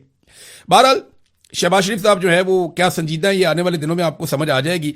महमूद अचकजई साहब ने पार्लियामेंट की बालादस्ती के लिए बात की है, बहुत मुनासिब बात की है, क्योंकि पार्लियामेंट ही बालादस्त होनी चाहिए। अब चाहे चोर हैं, डाकू हैं, जिनको अवाम ने मुंतखब कर लिया, उन्हीं को फैसले करने चाहिए, ना कि कोई इदारा बैठे और बंद कमरे के अंदर कौम की मुस्तकबिल का फैसला कर ले। वो गलत है। मैंने पहले भी आपको कहा कि सारे चोर डाकू मिलकर अगर फौज को सियासत से बाहर निकाल दें तो ये पाकिस्तान की सबसे बड़ी कामयाबी होगी आज की तारीख में। तो क्या ये कोई मुज़ाकरात करने जा रहे हैं, वाकई संजीदा है? तो देखिए 2-3 चीज़ें तो हैं। एक तो हुकूमत की नालायकी और नकम्मापन जो है वो यहां तक पहुंच गया कि पाकिस्तान का तरक्याती बजट ही लगभग खत्म हो गया। पाकिस्तान में तमाम पुराने मेगा प्रोजेक्ट सारे के सारे बंद और कोई नया मेगा प्रोजेक्ट तरक्याती मंसूबा कोई बड़ा दोबारा शुरू नहीं होगा। ये तो फैसला कर दिया गया है, IMF के साथ मुआहिदा भी कर दिया गया। तो तरक्की तो हो गई पाकिस्तान में बंद। अब जब तरक्की नहीं होगी तो आप पैसा कैसे इकट्ठा करेंगे? आम आदमी पाकिस्तान में पैसा लगाना नहीं चाहता, लोग लगातार पाकिस्तान से भाग रहे हैं अपना सरमाया लेकर। तो ऐसे में हुकूमत को चाहिए सियासी इस्तेहकाम, तो वो मुज़ाकरात करना चाहेंगे, एंगेजमेंट करना चाहेंगे। झूठ इन्होंने इतना बोला, वो प्रेस कॉन्फ्रेंस जो होती है बजट के बाद, उसमें वज़ीर इत्तलाआत आकर बैठ गए, हालांकि उनका काम ही कोई नहीं था, और वज़ीर इत्तलाआत ने अपने सहाफ़ियों के जरिए से सवालात लेना शुरू कर दिए। जो सवालात वज़ीर इत्तलाआत ने लिए उनके ऊपर जो पुराने रिपोर्टर्स हैं, जो कॉमर्स रिपोर्टिंग करते हैं, जो पुराने रिपोर्टर हैं, जो वजारत ख़जाना को कवर करते हैं, जो इसकी इंटीग्रिटीज़ को जानते हैं, उन तमाम रिपोर्टरों ने बाद में एतराज़ किया और वो हंसते हुए वहाँ से गए वो रिपोर्टर्स, और वो हुकूमत को कह कर गए कि साहब क्या आपने सवाल पूछवाए हैं, यानी आपको ये नहीं करना चाहिए था, ये नामुनासिब हरकत है। पहली मरतबा पाकिस्तान की तारीख में ऐसा हुआ कि वजारत ख़जाना ने अपने साथ इंफॉर्मेशन मिनिस्टर को सिर्फ इसलिए बिठाया कि अपनी मर्जी के सवाल पूछवाए जा सकें, और सहाफ़ी जाते जाते जूता मार कर गए और वो ये कह कर गए कि जनाब आपने क्या सवाल पूछवाए हैं जनाब, यानी ये आपने खुद पूछवा लिए सवाल, आपने खुद ही अपने सवालात पे जवाब दे दिए, और जो जेन्युइन सहाफ़ी थे, जो ये काम करते थे, उन्हें सवाल करने का मौका नहीं दिया गया, जो टेक्निकलिटीज़ को समझते थे उन्हें बात करने का मौका नहीं दिया गया। तो ये इस किस्म का बजट है। ये हालात इनके हो गए हैं कि इनको वुज़रा से ट्वीट्स करवाने पड़ रहे हैं। एस्टेब्लिशमेंट सर पकड़ के बैठी हुई है कि इस लाश को हमने कब तक उठाना है। वैसे जो सबसे बड़ी बदबूदार लाश है पाकिस्तान में, वो पाकिस्तान की एस्टेब्लिशमेंट है, जिससे पूरे पाकिस्तान को जान छुड़ानी चाहिए। 70 साल से ये पाकिस्तान पे काबिज है। किसी हुकूमत को, किसी सियासतदान को इन्होंने टिकने नहीं दिया। अपने मफाद के लिए ये हर एक को धक्का देते हैं और पाकिस्तान को पीछे धकेल देते हैं। जब तक इनको आप बैरकों में वापस नहीं भेजेंगे, जब तक कि ये आपके हुक्म के गुलाम नहीं बनेंगे, तब तक पाकिस्तान आगे नहीं बढ़ेगा। ये आज आप मेरी बात लिख कर रख लें। 10 साल बाद करें, जब भी ये करेंगे मुल्क आगे बढ़ जाएगा। कश्मीर चलते हैं नाज़रीन, वहां की सूरत हाल देखते हैं। रावला कोट और कोटली में जो कुछ हुआ, अब उसके मनाजिर आहिस्ता आहिस्ता सामने आना शुरू हो गए। इंतहाई तकलीफ दे मनाजिर हैं, क्योंकि देखिए वहाँ इंटरनेट बंद है, वहाँ से वीडियोस आ नहीं सकती, तस्वीर आ नहीं सकती। लोग बड़े शौक में थे, लेकिन अब आहिस्ता आहिस्ता तस्वीर और मनाजिर और वीडियोज़ आ रही हैं। अस्पताल के अंदर नकाब पोश लोग जख्मियों को मार रहे हैं, जिन्हें गोलियां लगी हैं उन पर टॉर्चर किया जा रहा है। कितनी बदकिस्मती है पाकिस्तान की। उमर नज़ीर कश्मीरी एक बेकरी वाला है, उसकी बेकरी को तबाह कर दिया सिक्योरिटी फोर्सेज ने। शौकत नवाज मीर एक किताबों की दुकान चलाता है, उसकी किताबों की दुकान तबाह कर दी सिक्योरिटी फोर्सेज ने। ये लोग अशराफिया नहीं है। एक बेकरी वाला है, कोई दुकान वाला है, कोई किताबों वाला है, कोई छोटा ताजिर है, कोई कहीं से है, कोई कहीं से है। आम लोग हैं, आम पाकिस्तानी हैं, आम कश्मीरी हैं। ये लोग वो तो नहीं है कि एलीट क्लास से उठकर आए हैं, किसी बड़े आदमी का बच्चा या बच्ची है और सीधा आकर बैठ जाए कुर्सी पे। तो इसीलिए निज़ाम इनको एक्सेप्ट नहीं कर रहा। इनके कारोबारों को तोड़ा जा रहा है, जो इंतहाई नामुनासिब बात है। वहाँ पंजूसा से मैं एक मंजर देख रहा था, ख़वातीन बहुत बड़ी तादाद में निकल कर जो रावला कोट वाला द्रेक वाला धरना है वो उस तरफ जा रही थी, और ख़वातीन की बड़ी तादाद में अब शमूलियत होना शुरू हो गई है। ये पहली मरतबा आज़ाद कश्मीर की हिस्ट्री में हो रहा है। मुजफ्फराबाद से एक बड़ी खबर ये आई है कि जो कोर मेंबरान हैं एक्शन कमेटी के मुजफ्फराबाद के, उन्होंने एक हुक्म जारी किया है और एक कॉल दी है अहले मुजफ्फराबाद को, मुजफ्फराबाद के रहने वाले शहरियों को, कि अब आप लोग तैयारी करें, आपकी बारी आने वाली है। यानी रावला कोर्ट को तो अमली तौर पे बंद किया हुआ है, हर तरफ लॉकडाउन है। कश्मीर में ऑलमोस्ट 9 तारीख से पहले, 9 तारीख को तो कॉल दी थी जॉइंट अवामी एक्शन कमेटी ने, तो हुकूमत ने जो कुछ किया वो 2-3 दिन पहले से ही आज़ाद कश्मीर जो है वो हड़ताल में चला गया था, लॉकडाउन में चला गया था। और अब अमली तौर पे ये सूरत हाल है कि बहुत बड़ा हिस्सा आज़ाद कश्मीर का लॉकडाउन में है। अब वो ये कह रहे हैं कि मुजफ्फराबाद की कॉल देने वाले हैं। मुजफ्फराबाद की जब कॉल दी जाएगी तो सिक्योरिटी फोर्सेस को वहाँ 2 जगह कंट्रोल करनी पड़ेंगी, रावला कोट भी और मुजफ्फराबाद भी। जो मनाजर रावला कोट और कोटली से आ रहे हैं, अगर ये फैलते हैं सोशल मीडिया पे, तो नफरत में इजाफा ही होगा। तो एस्टेब्लिशमेंट को ये बात सियासतदानों को बैठकर समझानी चाहिए। जितने सियासतदान हैं उन्हें पकड़ के एस्टेब्लिशमेंट को बैठाकर ये बात समझानी चाहिए कि आप नफरत फैला रहे हैं, आप गोली चला रहे हैं, आप आग लगा रहे हैं, ये बाद में हमें बुझाना पड़ेगा। पहले भी आपने मुल्क तोड़ दिया था, खुदा का वास्ता बाद आ जाइए। बलूचिस्तान में आपने नफरत फैलाई है, कबायली इलाकों में आपने नफरत फैलाई है, पश्तूनों में, बलोचों में, मुहाजिरों में, बंगालियों में और अब कश्मीरियों में आपने हर तरफ पाकिस्तान में नफरत की आग लगाई है। इस आग को मजीद मत लगाइए। आग बुझाना ज़्यादा मुश्किल होता है, लगाना बहुत आसान होता है। अब तक के लिए इतनी, अपना ख्याल रखिएगा, अपने इस चैनल का भी। अल्लाह हाफिज़। से रावला कोट लहूलुहान हो गया है। पाकिस्तान की एस्टेब्लिशमेंट ने जो खेल खेला उसका नतीजा निकला है, और इंतहाई अफसोसनाक इत्तलात आ रही हैं रावला कोट से। यहाँ पे सिक्योरिटी फोर्सेस के लोग जो हैं वो भी शहीद हुए हैं, आम शहरी बहुत बड़ी तादाद में शहीद हुए हैं, और रात गए वहाँ पे कार्रवाई डाली गई जिसके नतीजे में ये सारा इंसिडेंट हुआ है।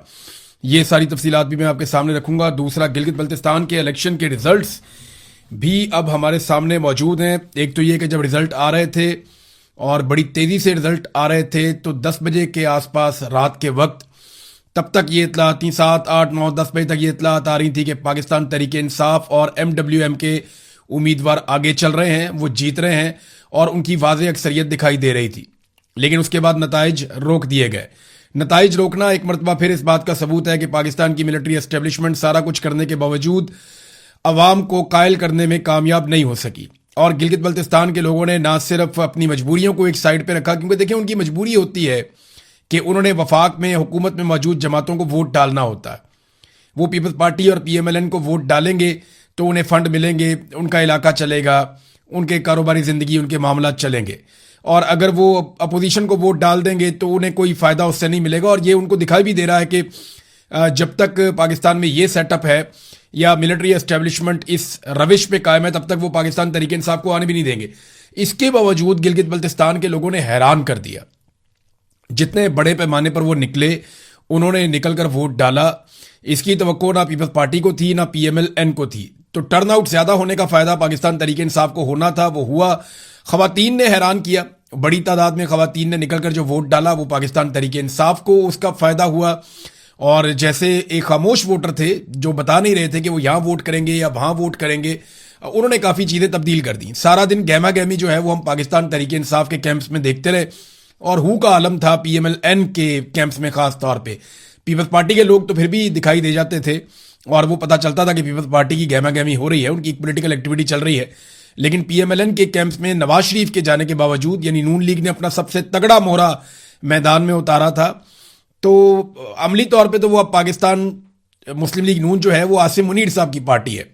नवाज शरीफ साहब तो बराए नाम ही अब उसके सरबराह रह गए हैं, अब उनकी तो हैसियत कोई नहीं है। लेकिन नवाज शरीफ को मैदान में उतारने के बावजूद कोई कामयाबी नहीं हुई। और नवाज शरीफ साहब ने जो कुछ किया उसके बाद एस्टेब्लिशमेंट की जानिब से जो सख्त पैगाम आया मियाँ नवाज शरीफ साहब के लिए, और वो सख्त पैगाम मौसूल करने के बाद मियाँ साहब को वहां से निकाला गया और उनके प्रोग्राम कैंसिल किए गए। फिर मियाँ साहब को पाकिस्तान से बाहर भिजवा दिया गया। और मियाँ साहब के प्रोग्राम कैंसिल होने के बावजूद और मियाँ साहब के वहां जाने के बावजूद, बहुत सारे वादे और दावे करने के बावजूद, गिले शिकवे करने के बावजूद, रोना धोना करने के बावजूद, गिलगित बल्तिस्तान के लोगों ने मुस्लिम लीग नून को रिजेक्ट किया है। और मुस्लिम लीग नून तो दूसरे नंबर पे भी नहीं आई, जबकि पाकिस्तान पीपल्स पार्टी को कुछ ना कुछ करके जितवाने की कोशिश की जा रही है। पीपल्स पार्टी ने इस मरतबा एक नया काम किया, वो ये कि रोला भी डालो और इलेक्शन में सीटें भी लो। यानी वो रोला भी डालते थे कि ये गलत हो रहा है, वो गलत हो रहा है, यहां धांधली हो रही है, वहां धांधली हो रही है, ये ज्यादती हो रही है, वो ज्यादती हो रही है। रोला भी डालते थे ताकि वो विक्टिम अपने आप को साबित करे। पुराना तरीका वारदात है इनका। इसी तरह ये भुट्टो के नाम के ऊपर वोट लेते हैं जरदारी सारे मिलके। तो पीपल्स पार्टी जो है वो रोना धोना भी करती रही और साथ में उन्होंने फॉर्म 47 वाली कार्रवाई भी डाली। जबकि PTI के जो उम्मीदवार जीत रहे थे, खासतौर पर जो खालिद खुर्शीद की वालदा है, वो बड़ी वाज़ेह अक्सरियत से वो आगे चल रही थी और वो इलेक्शन जीत रही थी। लेकिन फिर उनको हरवा दिया गया इलेक्शन। और खालिद खुर्शीद की वालदा को हराना बहुत जरूरी था एस्टेब्लिशमेंट के लिए, क्योंकि इसमें एक पैगाम था। जैसे उस्मान डार की वालदा को हराया गया, जैसे यास्मीन राशिद साहिबा को हराया गया, जैसे परवेज लाई की अहलिया को इलेक्शन हरवाया गया, ईमान ताहिर सादिक जो हैं उनको भी ऐसे ही इलेक्शन हराया गया। और बहुत सारी खवातीन हैं जिनके साथ इलेक्शन में बड़ी ज्यादती की गई है। रावलपिंडी से कुछ खवातीन खड़ी हुई, कुछ पंजाब से खड़ी हुई, तो इनको जबरदस्ती इलेक्शन हरवाया गया था। ऐसे ही खालिद खुर्शीद की वालदा को भी इलेक्शन हरवाया गया। पाकिस्तान तहरीक इंसाफ ने, इमरान खान साहब ने जेल में रहते हुए भी वो कामयाबी हासिल की है कि एस्टेब्लिशमेंट के पसीने छुड़वा दिए। वो कि उन्होंने अपना टारगेट बंद कमरों में हासिल कर लेना होता है। मैदान में पाकिस्तान की एस्टेब्लिशमेंट को एक मरतबा फिर शिकस्त हुई है और पाकिस्तान के अवाम ने, गिलगित बल्तिस्तान के गयूर लोगों ने, इसके बावजूद कि उनका सिलसिला चलता ही नहीं है जब तक वो वफाक के साथ शामिल ना हो, इसके बावजूद उन्होंने ये कुर्बानी दी है और उनकी ये सोच है कि हमने वोट एस्टेब्लिशमेंट की मर्जी के खिलाफ देना है। तो ये बहुत बड़ी बात है। और अगर यहां पे 2 नंबरी ना की जाती तो पाकिस्तान तहरीक इंसाफ सबसे बड़ी जमात हो सकती थी इन इंतखाबात के नतीजे में। अच्छा, इसमें अब पाकिस्तान तहरीक इंसाफ के लोगों ने मुतालबा किया बैरिस्टर गौर से कि आप आएं और विक्ट्री स्पीच दें, लेकिन बैरिस्टर गौर ने ऐसा नहीं किया। सलमान अकरम राजा साहब ने यह अनाउंस कर दिया था कि हमें भारी अक्सरियत मिल रही है और तमाम लोगों को मैं मुबारकबाद देता हूं, लेकिन विक्ट्री स्पीच पाकिस्तान तहरीक इंसाफ ने नहीं की। और अभी तक जब मैं ये वीलॉग रिकॉर्ड कर रहा हूं तो नताइज तब्दील करने का सिलसिला जारी है और मुझे ऐसा लगता है कि जब मुकम्मल रिजल्ट आएंगे तो सूरत हाल बदल गई होगी। पाकिस्तान पीपल्स पार्टी ने सादा अक्सरियत मांगी है कि हमें दी जाए और शायद उन्हें दे भी दी जाए, क्योंकि 3 चीजें उनसे दरकार है। पाकिस्तान पीपल्स पार्टी से। नंबर 1, पाकिस्तान पीपल्स पार्टी से 28वीं तरमीम में मदद चाहिए पाकिस्तान की एस्टेब्लिशमेंट को। नंबर 2, ये बजट जो अभी आ रहा है इसमें मदद चाहिए, इसमें दिफाई बजट और बाकी चीज़ों में बहुत इजाफा भी करना है। और नंबर 3, कश्मीर के मामले के ऊपर जो इस वक्त बहुत बड़ा ब्लंडर एस्टेब्लिशमेंट से हो गया है, उसमें पाकिस्तान पीपल्स पार्टी की अनकंडीशनल सपोर्ट चाहिए होगी। नून लीग का तो बट्टा ही बैठ गया, बिल्कुल ही बेड़ा गर्क हो गया। नवाज शरीफ साहब के आने के बावजूद नून लीग को कुछ फायदा नहीं हुआ। मीडिया नॉर्मली ट्रांसमिशंस किया करता था जीबी के इलेक्शंस के ऊपर, कश्मीर के इलेक्शंस के ऊपर, लेकिन वो भी चीज़ें हमें दिखाई नहीं दी। यानी मीडिया को भी दीवार के साथ लगाया गया, उनको इजाज़त नहीं थी कि आप खुलकर चीज़ों को रिपोर्ट करें या चीज़ों के बारे में बताएं। भारत कैदी नंबर 804 जिसकी मुलाकातें भी बंद हैं, जिसकी एक आंख भी हुकूमती ज़राए के मुताबिक ज़ाया कर दी गई है, जिसके साथ जुल्म और जबर का एक सिलसिला जारी है, उस कैदी नंबर 804 ने जेल की सुलाखों के पीछे से बैठकर एक मरतबा फिर पाकिस्तान के निज़ाम को, एस्टेब्लिशमेंट को शिकस्त दी है। लेकिन आपको पता है कि वो हार जाते हैं, लेकिन हार नहीं मानते। वो हार जाते हैं, बार बार हारते हैं, अवाम उन्हें बार बार शिकस्त देते हैं, लेकिन इसके बावजूद वो धांधली करके, बेईमानी करके, फ्रॉड करके किसी ना किसी तरह अपनी बका के लिए कोशिश करते रहते हैं। पीटीआई ने तो आज जश्न भी बहुत मनाया और पीएमएलएन और पीपल्स पार्टी की शक्लें देखने वाली थी।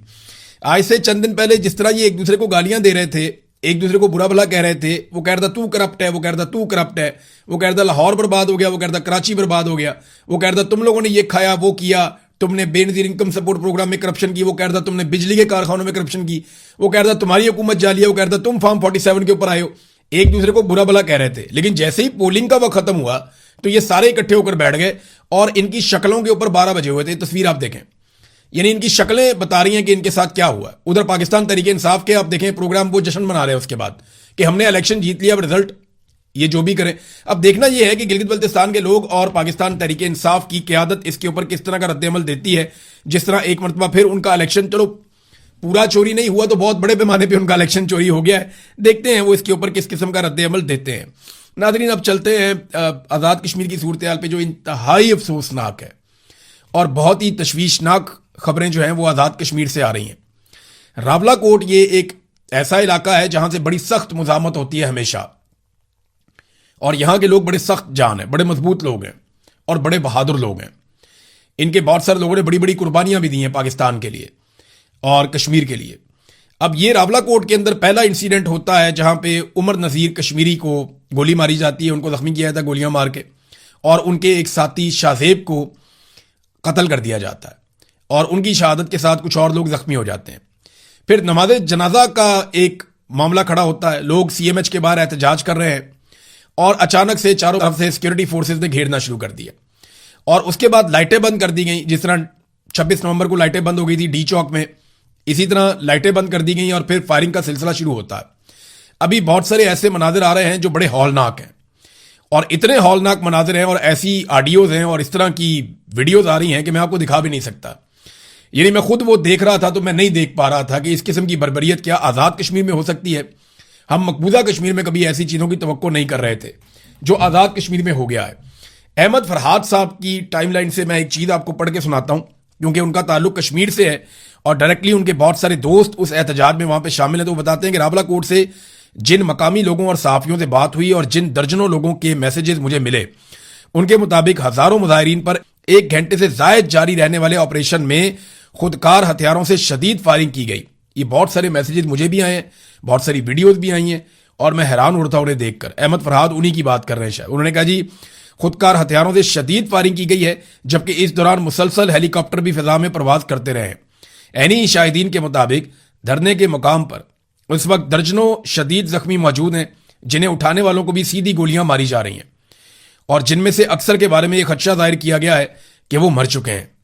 बात करने वालों ने यह भी दावा किया है कि ऑपरेशन में हेलीकॉप्टर का भी इस्तेमाल किया गया, जबकि ऑपरेशन के बाद लाशें भी गायब की जा रही हैं। ये वो गैर मुसद्दका इतलात हैं जो तवातर से मुख्तलिफ लोगों की जानिब से मुझे मिली हैं और मुख्तलिफ सोशल मीडिया प्लेटफॉर्म्स और ग्रुप्स में शेयर हो रही हैं, लेकिन चूंकि मैं वहां मौजूद नहीं, लिहाजा किसी खबर की तस्दीक नहीं कर सकता। फिर उन्होंने बताया कि ज़िले इंतजामिया से रब्ता करने की कोशिश की, वो कुछ और सहाफ़ियों ने भी कोशिश की, लेकिन उनकी तरफ से मौक़िफ़ कोई नहीं आया। और ये इतलात इतनी बड़ी तादाद में और शिद्दत से मुझ तक पहुंची हैं कि अगर इनकी तस्दीक नहीं की जा सकती तो इनसे मुकम्मल तौर पर इनको नजरअंदाज भी नहीं किया जा सकता। ये ऐसे ही हो रहा है, वीडियोज आ रही है, इंफॉर्मेशन आ रही है, जो लोग वहां मौजूद हैं वो क्लेम कर रहे हैं कि दर्जनों लोगों को गोलियां लग गई हैं और वो 20 से ज्यादा शहादतों का क्लेम कर रहे हैं, उनका दावा है कि इससे ज्यादा लोग शहीद हो गए। मैं बड़ा मोहतात होकर आपको ये नंबर बता रहा हूं। वो कह रहे हैं जी बहुत सारे लोगों को गोलियां लगी, खबर एक आ गई थी मीडिया में पहले 7 लोग शहीद हो गए, लेकिन उसके बाद एकदम खबर आना बंद हो गई। मीडिया को मना कर दिया गया कि आपका कोई ब्लैकआउट है, मुकम्मल तौर पे आप वहां पे नहीं दिखा सकते कि आजाद कश्मीर में क्या हो रहा है। और इतना खौफनाक, यानी वो कहते हैं मेरा दिल और दिमाग इन इत्तलात की तस्दीक करने से कासिर है, लेकिन जिस तरह से ये इत्तलात पहुंच रही हैं वो इंतहाई परेशान कुन और तकलीफ दे हैं। मुतअद्दिद ज़राए के मुताबिक इस मुबैना खूनी ऑपरेशन के बाद इस वक्त शहर का इलाका मुकम्मल तौर पर सिक्योरिटी फोर्सेज के कंट्रोल में है। देखिए, कर्फ्यू जैसी एक सूरत हाल वहां पर आज़ाद कश्मीर में मौजूद है। पहले पाकिस्तान के मीडिया पे ये खबरें चलवाई गई और ये बाकायदा डिस्कशन हुई और ये फैसला किया गया कि कर्फ्यू लगा दिया जाए आज़ाद कश्मीर के रावलाकोट के इलाके में। लेकिन जब तनकीद हुई, मैंने शोर मचाया, बाकी लोगों ने शोर मचाया कि यार ये तो इंडिया लगाता है मकबूजा कश्मीर में कर्फ्यू, आप पाकिस्तान में कर्फ्यू लगाने लगे आज़ाद कश्मीर में। तो फौरी तौर पर जो कर्फ्यू वाली खबर है वो वापस ले ली गई। लेकिन अमली तौर पर वहां पर एक तरह से कर्फ्यू है, हर तरफ सिक्योरिटी फोर्सेज मौजूद है, बड़ी खौफनाक फायरिंग हुई है, लोगों को मुंतशिर किया गया है, बड़ी जबरदस्त शेलिंग हुई है और ये सारे मनाजिर रिपोर्ट हुए हैं। कश्मीरी सहाफी हैं काशिफ मीर साहब, वो जो है उन्होंने रिपोर्ट किया कि रावलाकोट शहर पर सिक्योरिटी फोर्सेज का मुकम्मल कंट्रोल, रात के वक्त ग्रैंड ऑपरेशन में 20 से जायद नई अमवात की गैर मुसद्दका इतलात उनके पास भी हैं। और वो ये कहते हैं कि सीएमएच के सामने जारी अवामी धरने के मुकाम पर रात गए सिक्योरिटी फोर्सेज की जानिब से बड़े पैमाने पर ऑपरेशन किया गया और ख्वाजा काशिफ मीर से कुछ ऐनी शाहिदीन ने गुफ्तगू की और उन्होंने बताया सिक्योरिटी फोर्सेज के ऑपरेशन के बाद शहर के तमाम अहम मकामात पर सिक्योरिटी फोर्सेज ने कंट्रोल हासिल कर लिया है। बहुत सारी नई अमवात हुई हैं और दर्जनों जख्मियों की इतलात सामने आ रही हैं। ताहम सरकारी सतह पर इन दावों की तस्दीक अभी तक नहीं हो सकी है, यानी सरकार उसकी तस्दीक नहीं कर रही, जबकि सरकार यह कह रही है कि 4 सिक्योरिटी एहलकार जो है वो जाँ बहक हुए हैं। अच्छा, इन 4 सिक्योरिटी एहलकारों में से एक जो सिक्योरिटी एहलकार हैं वो एक सब इंस्पेक्टर हैं जिनका ताल्लुक आज़ाद कश्मीर के तत्ता पानी के इलाके से है और इनका नाम है सरदार अनायत। ये इनके कुछ रिश्तेदार जो हैं यहाँ बरतानिया में भी रहते हैं और ये बड़े ज़बरदस्त आदमी हैं, बड़े बाउसूल आदमी थे। इनके बारे में इनकी फैमिली के लोग ये बता रहे हैं, इनके दोस्त ये बता रहे हैं। उनका ये क्लेम है कि इंस्पेक्टर साहब ने, सब इंस्पेक्टर साहब ने अपने दोस्तों से और बाकी लोगों को, आसपास पुलिस वालों को, सबको पता था कि इन्होंने मुजाहिरीन पर गोली चलाने से इनकार किया था और उसके बाद ये शहीद हो गए। अब क्लेम इनके जो साथी हैं या करीबी लोग हैं उनकी जानिब से यह किया गया कि इनको मुजाहिरीन की जानिब से गोली नहीं मारी गई। तो क्या इनको सिक्योरिटी फोर्सेज की जानिब से गोली मारी गई है?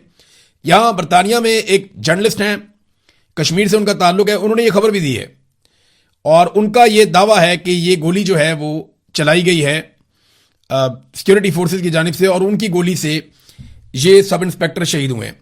अब ये मामला अजीबोगरीब किस्म का बन गया। हम तो कश्मीर पाकिस्तान की शारग है ये नारा लगाते थे, लेकिन शारग वाले नारे से हम दहशतगर्द तक कैसे पहुंच गए? ये बयानिया इंतहाई खतरनाक है। हम भारत में जिस तरह की खबरें हम पढ़ा करते थे मकबूजा कश्मीर को लेकर, उसी तरह की खबरें अगर हमें आज़ाद कश्मीर से मिलेंगी तो ये इंतहाई अफसोसनाक होगा। शौकत नवाज मीर साहब के घर पर छापा मारा गया और इंतहाई ज्यादती की गई, उनकी बहन को पकड़ के घसीटा गया, उनके बहनोई को गायब कर दिया गया, उनके कुछ और मुलाजमीन है घर के, कोई रिश्तेदार हैं नवीद मीर, उनको भी अगवा कर लिया गया। प्रोफेसर वाजिद अजीज, ये इनको भी वहां से अगवा कर लिया गया और शौकत नवाज मीर जो है वो नहीं मिले। उनकी बहन प्रोफेसर नाज़मीन हबीब मीर जो है उनकी बहन है, उनके साथ बदतमीजी की गई, उन्हें फर्श के ऊपर घसीटा गया। ये वाकयात बहुत अफसोसनाक है। शौकत नवाज मीर साहब का एक नामालूम मकाम से पैगाम भी आया है, वो पैगाम मैं आपके सामने रखता हूं कि वो क्या कह रहे हैं। बिस्मिल्लाहिर्रहमानिर्रहीम। मैं शौकत नवाज मीर, मेंबर जम्मू कश्मीर ज्वाइंट अवामी एक्शन कमेटी, इस वक्त अपने तमाम ओवरसीज भाइयों से मुखातिब हूं और स्पेशली मेरी आज उनसे ये रिक्वेस्ट होगी, बल्कि मैं ये कहूंगा कि मेरी इसको आखिरी रिक्वेस्ट समझें, क्योंकि आपने पहले दिन से जम्मू कश्मीर ज्वाइंट अवामी एक्शन कमेटी में जिस तरीके से रियासत के लोगों को सपोर्ट किया, चाहे वो जानी था, माली था या सोशल मीडिया के ऊपर एक महाज था, हम आपका जितना शुक्रिया अदा करें कम है। लेकिन आज का मेरा ये वीडियो बयान, वीडियो क्लिप आपसे स्पेशली ये इस्तदा करता है कि क्योंकि यहाँ पे रियासत जबर पे आ चुकी है, रियासत ने हमसे तमाम वसाइल हमसे छीन लिए हैं, रियासत ने रियासत के अंदर कत्लेआम जो है वो शुरू कर दिया, रावला कोर्ट के अंदर हमारी कीमती जानें जो है जाया हो गई हैं। इसी तरीके से पूरी रियासत के अंदर से लोगों को घरों से दुकानों से राह चलते उठाया जा रहा है कि ये वो एक माहौल पैदा कर दिया गया कि आपको दुश्मन और अपने के अंदर आप फर्क करना बड़ा मुश्किल हो गया। लिहाजा मेरी तमाम ओवरसीज भाइयों से अपील है कि रियासत के जिस जगह से आपका तल्लक है, आप लोगों की जिम्मेदारी बनती है, ये कौमी फरीजा आप पे बन चुका है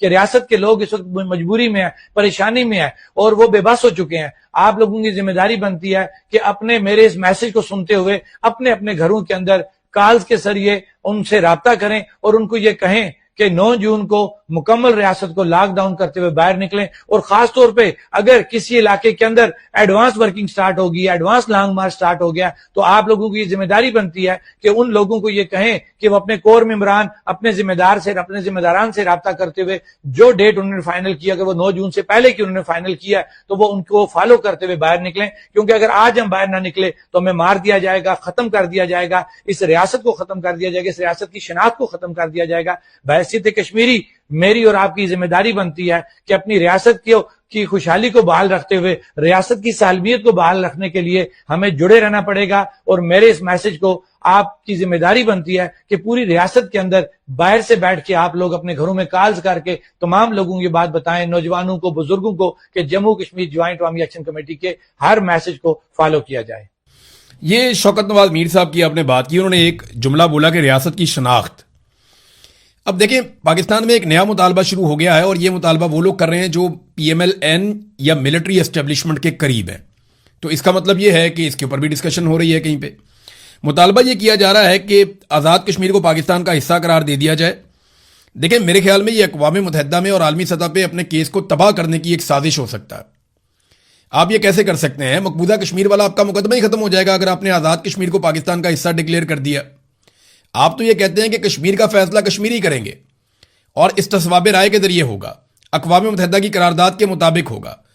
अगर आप ये कर देते हैं तो नरेंद्र मोदी की तो जीत हो जाएगी, भारत तो जीत जाएगा अपने मौक़िफ़ में कि जनाब हमारे पास जो कश्मीर है वो हमारे पास है, जो आपके पास है वो आपके पास है। और जनरल बाजवा दर्जनों सहाफ़ियों को ये ख्वाहिश का इजहार कर चुके हैं कि भूल जाओ कश्मीर को, अब जो हमारे पास है वो हमारे पास है, जो उनके पास है वो उनके पास है। जनरल बाजवा गोलमोल करके ये बात कई मरतबा कह चुके हैं और उसके बाद से अब तक हम देख रहे हैं कि वही पॉलिसी चल रही है। तो ये जो ख्वाहिश का इजहार किया जा रहा है, मेरे ख्याल में ये पागलपन है। ये कश्मीरियों की जो 70-80 साल की जिद्दोजहद है उसको तबाह करने की कोशिश है। ये कश्मीरियों का एक प्रॉब्लम आपको समझ नहीं आ रहा, वो हार नहीं मानते, वो लड़ते रहते हैं। इंडिया ने 10 लाख फौज दाखिल की हुई है मकबूजा कश्मीर में, वहां पे वो आज तक हार नहीं माने, आज भी वो लड़ते रहते हैं, टक्कर मारते रहते हैं, लड़ाई करते रहते हैं। तो यहां पे आपने एक नया महाज खोल लिया है। एक महाज आपने बंगालियों के साथ खोला, फिर बलोचों के साथ खोला, फिर मुहाजिरों के साथ खोला, फिर पश्तूनों के साथ खोला, कबायलियों के साथ खोला, अब एक महाज आपने आज़ाद कश्मीर में आके खोल दिया। और जो GB में आपने कर दिया, वहां का नौजवान भी आपसे नाराज हो जाएगा। तो पाकिस्तान में एक के बाद एक महाज खोला जाता है। गुज़िश्ता चंद सालों में जो कत्लेआम हुए हैं उनमें 9 मई 2023 को एक कत्लेआम हुआ पाकिस्तानियों का, एक कत्लेआम हुआ 2024 में 26 नवंबर को पाकिस्तानियों का, एक कत्लेआम आज़ाद कश्मीर में इससे पहले हो चुका है, एक कत्लेआम तहरीक लब्बैक के कारकुनों का बड़े पैमाने पर मुरीदके में हो गया था, और अब एक कत्लेआम दोबारा से रावला कोर्ट में हो गया है जिसमें कहा जा रहा है कि लाशें छुपाई जा रही हैं। मालूमात देखें हमें तब मिलेंगी जब ज्वाइंट अवामी एक्शन कमेटी कोई मौक़िफ़ देगी और बताएगी कि कितने लोग शहीद हुए और कितने लोग जख्मी हुए।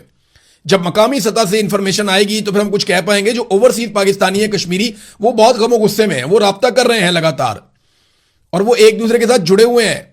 मुझे ऐसा लगता है कि पूरी दुनिया में जहां जहां कश्मीरी मौजूद हैं वो बड़े जोरदार तरीके से आवाज उठा भी रहे हैं और आगे उठाएंगे। तो पाकिस्तान की रियासत के लिए इससे बदनामी है, कोई फायदा नहीं है, नेकनामी नहीं है। हम कश्मीर पे अपना केस कमजोर कर रहे हैं। और देखें ये 12 नशिस्तें जो हैं मुहाजिरीन की, ये मामला क्या है? ये नशिस्तें को बुरी बात तो नहीं है, ये तो आपने सिंबॉलिकली दिया हुआ था और बड़ी अच्छी बात थी। लेकिन इन नशिस्तों को पाकिस्तान की एस्टेब्लिशमेंट ने जिस तरीके से हुकूमतें गिराने और बनाने के लिए इस्तेमाल किया, जिस तरह से अपनी कठपुतली सरकार बनाने के लिए हमेशा इन नशिस्तों को इस्तेमाल किया, इन नशिस्तों के गलत इस्तेमाल ने इनको खत्म करने का मुतालबा शुरू करवा दिया। अब वो कहते हैं इनको खत्म करो भाई, इनका हमेशा गलत इस्तेमाल किया जाता है। हमने नेक नियति थी कि शामिल करें, लेकिन आपने जो हमारे साथ किया, पीठ में बार बार खंजर घोंपा, बार बार आपने हमारी हुकूमतें गिराई और बनाई इन्हीं 12 कठपुतलियों के जरिए से, तो इनको खत्म करें। अब उनका मुतालबा जायज लगता है क्योंकि इस्तेमाल आपने उस चीज का इंतहाई गलत किया, और वो गलत इस्तेमाल की वजह से हम यहां पे खड़े हुए हैं। आपको मैं एक चीज दिखाता हूं, ये देखें जरा आप, ये डाटा देखें। अभी जो आज़ाद कश्मीर में वजीर खजाना पेशावर से, वजीर ट्रांसपोर्ट रावलपिंडी से, वजीर जंगलात नारोवाल से, वजीर खुराक गुजरात से, स्पोर्ट्स का जो है वो मुल्तान से, वजीर मजहबी अमूर और औकाफ रावलपिंडी से, वजीर सनत व तजारत और मजदूरों की बहबूद, ये वजारतें जो हैं ये आपके अटक से हैं। फिर वजीर इन्वायरमेंट जो है वो लाहौर से है। अब मुझे आप बताएं ना कि सारे वजीर उठा के आपने मुख्तलिफ शहरों से या पंजाब से आपने, या एक आधा पेशावर से, आपने वो सारे वजीर उठा के आपने वहां लगाए हुए अहम तरीन वजारतों के ऊपर आजाद कश्मीर में। तो ये कठपुतलियों के जरिए से पूरे निजाम को कंट्रोल किया जा रहा है। ताहिर अशरफी ने एक चैलेंज दिया। अब ये मैदान में हमेशा जब भी एस्टेब्लिशमेंट किसी मामले में आती है तो ताहिर अशरफी को फौरन मैदान में उतारा जाता है। ताहिर अशरफी ने चैलेंज दिया कि जनाब आप जाके इलेक्शन लड़ें, एक्शन कमेटी का मौक़िफ़ इतना मजबूत है तो इलेक्शन में जाएं और जीत कर आएं। ये वो आदमी चैलेंज कर रहा है जिसने अपनी पूरी जिंदगी में कोई इलेक्शन नहीं लड़ा और ना ये लड़ सकता है। ताहिर अशरफी साहब काउंसलर का इलेक्शन नहीं लड़ सकते, और ये एक्शन कमेटी जैसी बड़ी अवामी ताकत को ये कह रहे हैं कि जाओ और जाके इलेक्शन लड़ो। अंदाजा करें कि क्या पिद्दी और क्या पिद्दी का छोरबा, ये जब भी एस्टेब्लिशमेंट किसी के सर पे हाथ रखती है ना तो वो उछल उछल के जैसे बातें करते हैं, लोग, मैं हैरान होता हूं। अब नादरीन, ये इंतहाई अफसोसनाक खबरें और वाकयात हैं, इनकी तस्दीक जैसे जैसे होगी हम आपके साथ शेयर करेंगे, और आज दिन में बहुत सारी चीजें हमारे सामने आएंगी। शाम तक हमें वेट करना पड़ेगा। कुछ इंटरनेशनल फ्रंट पे बहुत बड़ी बड़ी खबरें हैं, लेकिन पाकिस्तान में जो हो रहा है, अब क्या कहा जाए। तो एक तो जीबी का पूरा रिजल्ट आने दें और उस पर पीटीआई का मौक़िफ़ आने दें, या जो उम्मीदवार जिनके साथ ज्यादती हुई उनका मौक़िफ़ आने दें, और फिर जो रावला कोर्ट में हुआ वो पूरी कहानी खुलने दें। रात के अंधेरे में जो किया गया, दिन की रोशनी में पता तो चलेगा ना, तो हम आपके सामने रखेंगे। अब तक के लिए इतने, अपना ख्याल रखिएगा, अपने इस चैनल का भी अल्लाह हाफ़िज़। बिस्मिल्लाहिर्रहमानिर्रहीम। अस्सलाम वालेकुम नादरीन, आप यूट्यूब चैनल देख रहे हैं, मैं इमरान खान हूँ। नादरीन, पाकिस्तान में दहशतगर्दी के वाक़यात बढ़ते चले जा रहे हैं। पाकिस्तान की मीडिया को मना किया गया है कि आपने रिपोर्ट नहीं करना, और ज़्यादा रिपोर्ट बिल्कुल नहीं करना, ना इसके ऊपर प्रोग्राम्स करने। मैंने थोड़े दिन पहले आपको बताया था कि पाकिस्तान की इंटेलिजेंस एजेंसी ISI की जानिब से सहाफ़ियों को बुलाकर जो अहम अहकामात दिए गए, उनमें यह भी कहा गया कि आपने दहशतगर्दी के वाक़यात को पाकिस्तान में रिपोर्ट नहीं करना। हाँ, ये जितना ISPR की जानिब से बताया जाए या जितना सरकार की जानिब से बताया जाए, बस आप उतना रिपोर्ट करेंगे। अभी पाकिस्तान के फील्ड मार्शल ईरान गए हुए थे। बलूचिस्तान में दहशतगर्दी का बड़ा खौफनाक वाक़या हुआ। उनकी जो प्राइमरी रिस्पॉन्सिबिलिटी है वो पाकिस्तानियों की हिफाजत है। दहशतगर्दी से, दुश्मनों से पाकिस्तानियों को बचाना, ये उनकी पहली जिम्मेदारी है, जिसके लिए उनको तनख्वाह दी जाती है, उनको इस ओहदे पर बिठाया गया। लेकिन वो पाक चीन दोस्ती के चक्कर में वो चाइना चले गए। अब यानी फील्ड मार्शल पहले ईरान में गए, अब चाइना चले गए। कभी वो गल्फ़ में चले जाते हैं, कभी अमेरिका में चले जाते हैं, कभी वो यूरोप में चले जाते हैं, लेकिन जहां उनकी ज़रूरत है वहां वो अभी नहीं गए। अभी वो चाइना चले गए, इसके बाद भी उनके कुछ विजिट्स हैं, वो कहीं और चले जाएंगे। तो उनकी जो ड्यूटी है वो पाकिस्तानियों की हिफाजत है। यहाँ खौफनाक दहशतगर्दी हो रही है और वो फॉरेन टूर्स कर रहे हैं। इसमें देखिए, शहबाज शरीफ का तो बनता है जाना, और वो कैबिनेट के बहुत सारे लोगों को भी लेकर गए। सरकारी खर्चे में लोगों की फैमिलियां भी वहाँ हमने घूमती हुई देखी, वो भी अपना प्रोटोकॉल इंजॉय कर रहे हैं। मुझे अच्छी तरह याद है कि 26 नवंबर को पाकिस्तान तहरीक इंसाफ के एहतजाज के दौरान एक थर्ड पार्टी ने, या किसी नामालूम आदमी ने, वैसे किसी और पार्टी से उस बंदे का ताल्लुक था, उसने अपनी गाड़ी से 4 रेंजर्स वालों को कुचल दिया था और वो जाम बहक हो गए थे। वहाँ पे नमाज जनाजा में ये लोग सारे इकट्ठे होकर, वज़ीर आज़म, आर्मी चीफ सारे गए थे, और वहाँ फील्ड मार्शल की आंखों से अंगारे फूट रहे थे। पाकिस्तान तहरीक इंसाफ के खिलाफ फौलादी अज़म उस वक्त दिखाया गया था। मगर अब जबकि दहशतगर्दों ने बदतरीन दहशतगर्दी की है और दर्जनों शहरियों को और एहलकारों को शहीद किया, तो यहाँ शोहदा के जनाजों में नहीं गए, बल्कि चाइना चले गए आर्मी चीफ।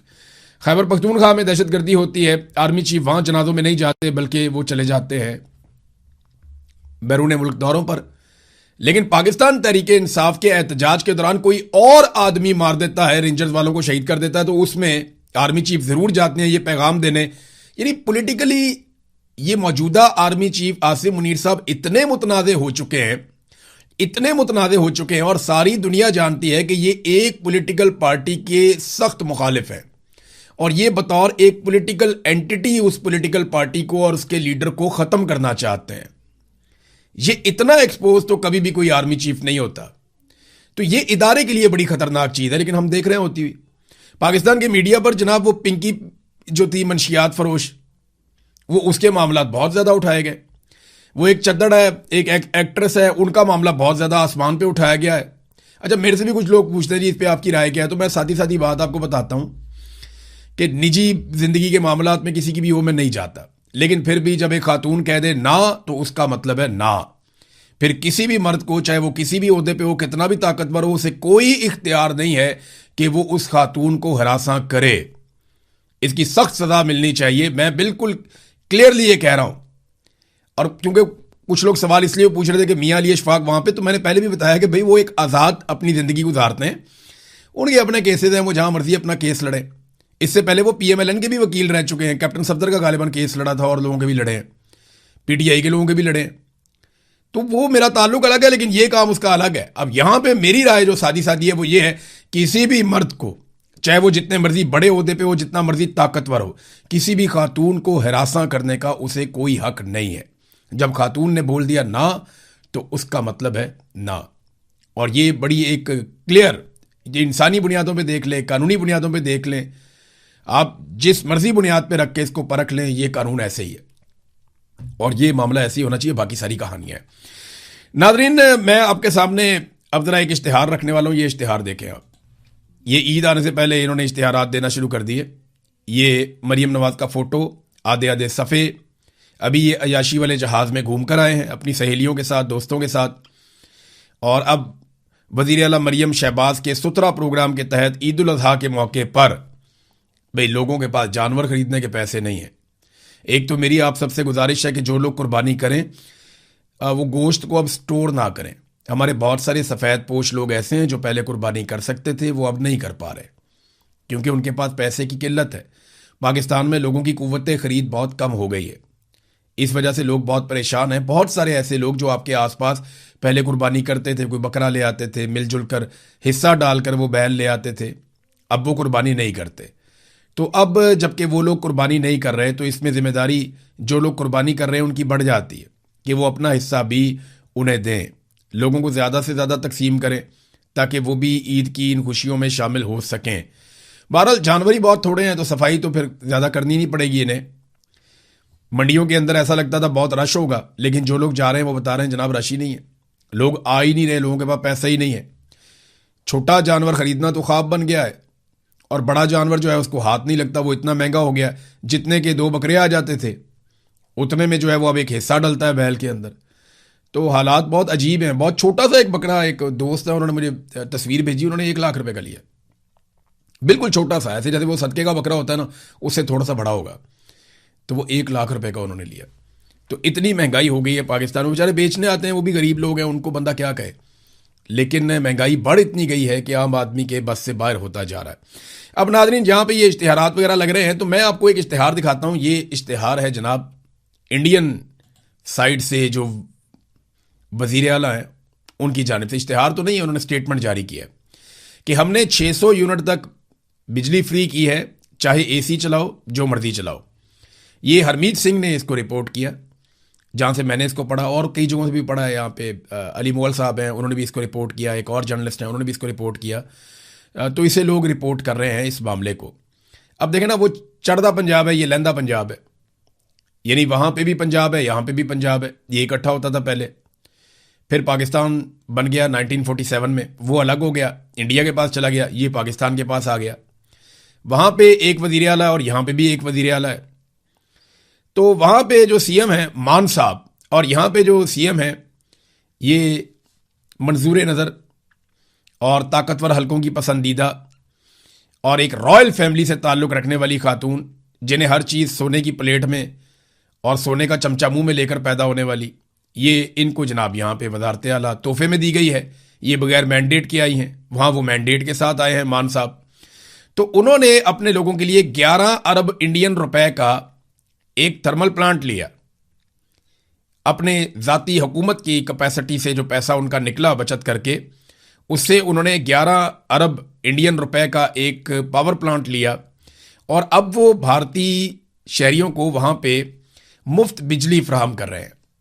दूसरी तरफ यहाँ पे शहजादी ने अपने लिए 11 अरब रुपए का एक अय्याशी वाला लग्जरी तैयारा लिया और उसमें सफ़र करने के बाद इनकी सहेलियों में से एक का मैं इंटरव्यू सुन रहा था, छोटा सा क्लिप।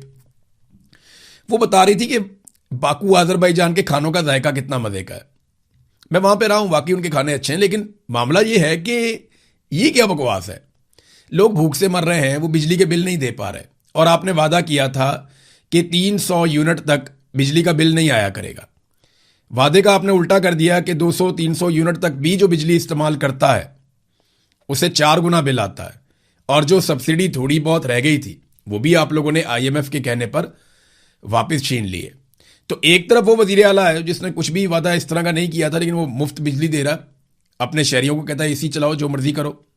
एक तरफ ये है, ये अय्याशी वाला जहाज लेकर आए और अपने शहरियों को बैठकर कहानियां सुना रहे हैं कि उस जहाज में बैठकर जब हम बाकू गए तो वहां के खाने बहुत मजेदार थे, टेस्ट बहुत अच्छा था। ये टेस्ट उन लोगों को बता रहे हैं जो भूखे हैं। यानी अब आपकी कहानियों से लोग अपना पेट भरेंगे।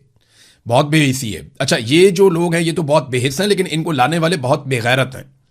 मैं ये लफ्ज सोच समझ के इस्तेमाल कर रहा हूं कि अगर गैरत होती और गैरत का फुकदान ना होता तो कौम के साथ इस किस्म का भोंडा और घटिया मजाक ना किया जाता कि कौम ने जिनको मुस्तरद किया उनको लाकर कौम के ऊपर मुसल्लत कर दिया। अब वो कौम की गुर्बत का, कौम की परेशानियों का मजाक उड़ाते हैं, ये कहकर कि वहां जहां हम गए थे ना, आपके पैसों से खरीदे हुए लग्जरी जहाज में बैठकर वहां खाने बहुत मजे के थे और हमने बहुत इंजॉय किया।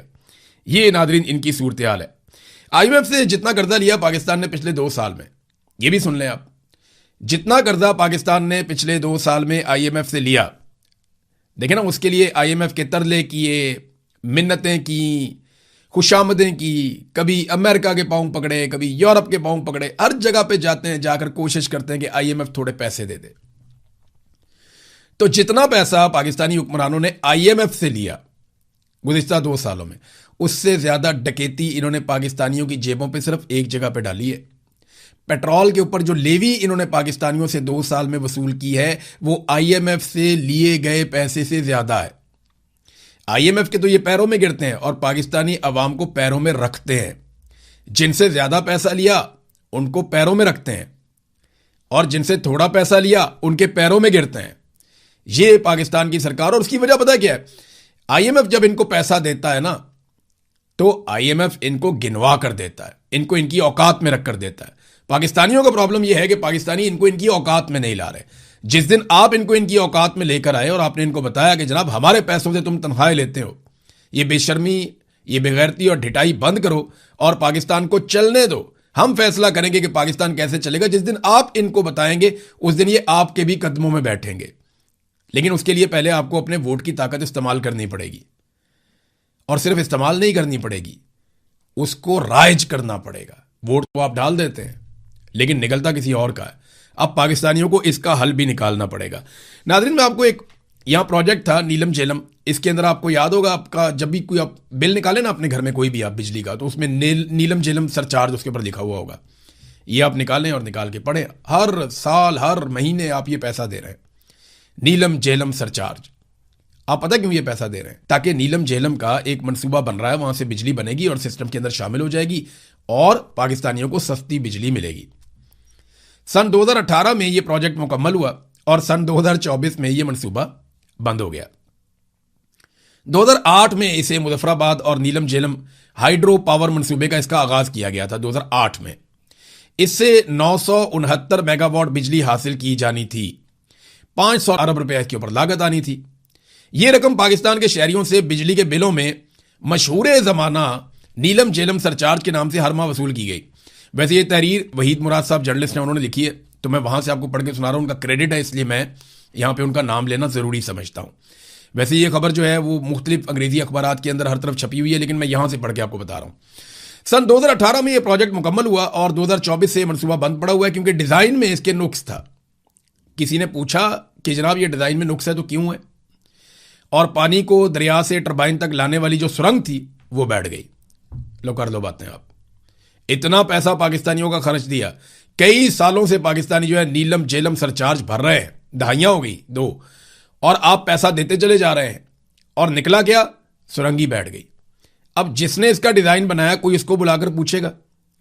ये कौम के 500 अरब रुपए जाया करने की जिम्मेदारी का तयन करने के लिए क्या कोई इंक्वायरी करवाई गई, कोई कमेटी बनाई गई? कोई कमेटी अगर बनाई भी है तो वो कमेटियां डाल के बैठ जाती है, और ताहाल कोई भी इसकी जिम्मेदारी कबूल करने को तैयार नहीं है। इस मंसूबे को नेस्पाक वाले कॉपी पेस्ट इंजीनियर ने डिजाइन किया था। अब नेस्पाक पाकिस्तान का एक इदारा है, उन्होंने ये डिज़ाइन करके दे दिया मनसूबा, वो सुरंग बैठ गई, वो इसके ऊपर पूरी दुनिया के अंदर जो है जेलें हो जाती हैं, मुसीबतें बन जाती हैं कि भाई कौमी पैसा कैसे ज़ाया हो गया। अब इसका हल क्या है? बस हल एक ही है कि ये मनसूबा नहीं चलेगा और बिजली के बिल में आप पैसे देते चले जाएंगे। अब आ जाए नाज़रीन कुछ आलमी खबरों की तरफ। तो रोला डालकर आलमी मंडी को थोड़ी ऑक्सीजन तो दी गई है कि जनाब मामला हल हो गया, लेकिन अमेरिका और ईरान दोनों की तरफ से ये बात पता चली है कि अभी शराइत मुकम्मल तौर पे राइज नहीं हुई और अभी मुआहदा हतमी तौर पे सामने भी नहीं आया। लेकिन जो चीज़ें मुआहदे में हैं वो मैं आपको बताता हूँ। उससे पहले डोनाल्ड ट्रंप ने एक ट्वीट किया, ये इंपॉर्टेंट है, ये आपके सामने में रख देता हूँ कि डोनाल्ड ट्रंप ने अब क्या कहा, और एक मुतालबा कर दिया उन सारे मुल्कों से जो इस मामले में स्टेक होल्डर थे। ये ट्रुथ सोशल के ऊपर डोनाल्ड ट्रंप ने एक ट्वीट किया। उन्होंने कहा जी इस्लामी जमहूरिया ईरान के साथ मुज़ाकरात अच्छे अंदाज में आगे बढ़ रहे हैं, या तो ये सबके लिए एक बेहतरीन मुआहदा होगा या फिर ये मुआहदा नहीं होगा, यानी महाज़े जंग और फायरिंग की तरफ वापसी हो जाएगी, लेकिन पहले से कहीं ज़्यादा बड़ी और शदीद तर, और कोई भी ऐसा नहीं करना चाहता। तो मुआहदा अगर होगा तो हमारी मर्ज़ी का होगा, वरना नहीं होगा, वरना लड़ाई होगी, और लड़ाई हुई तो पहले से बहुत शदीद होगी। कोई ऐसा नहीं करना चाहता।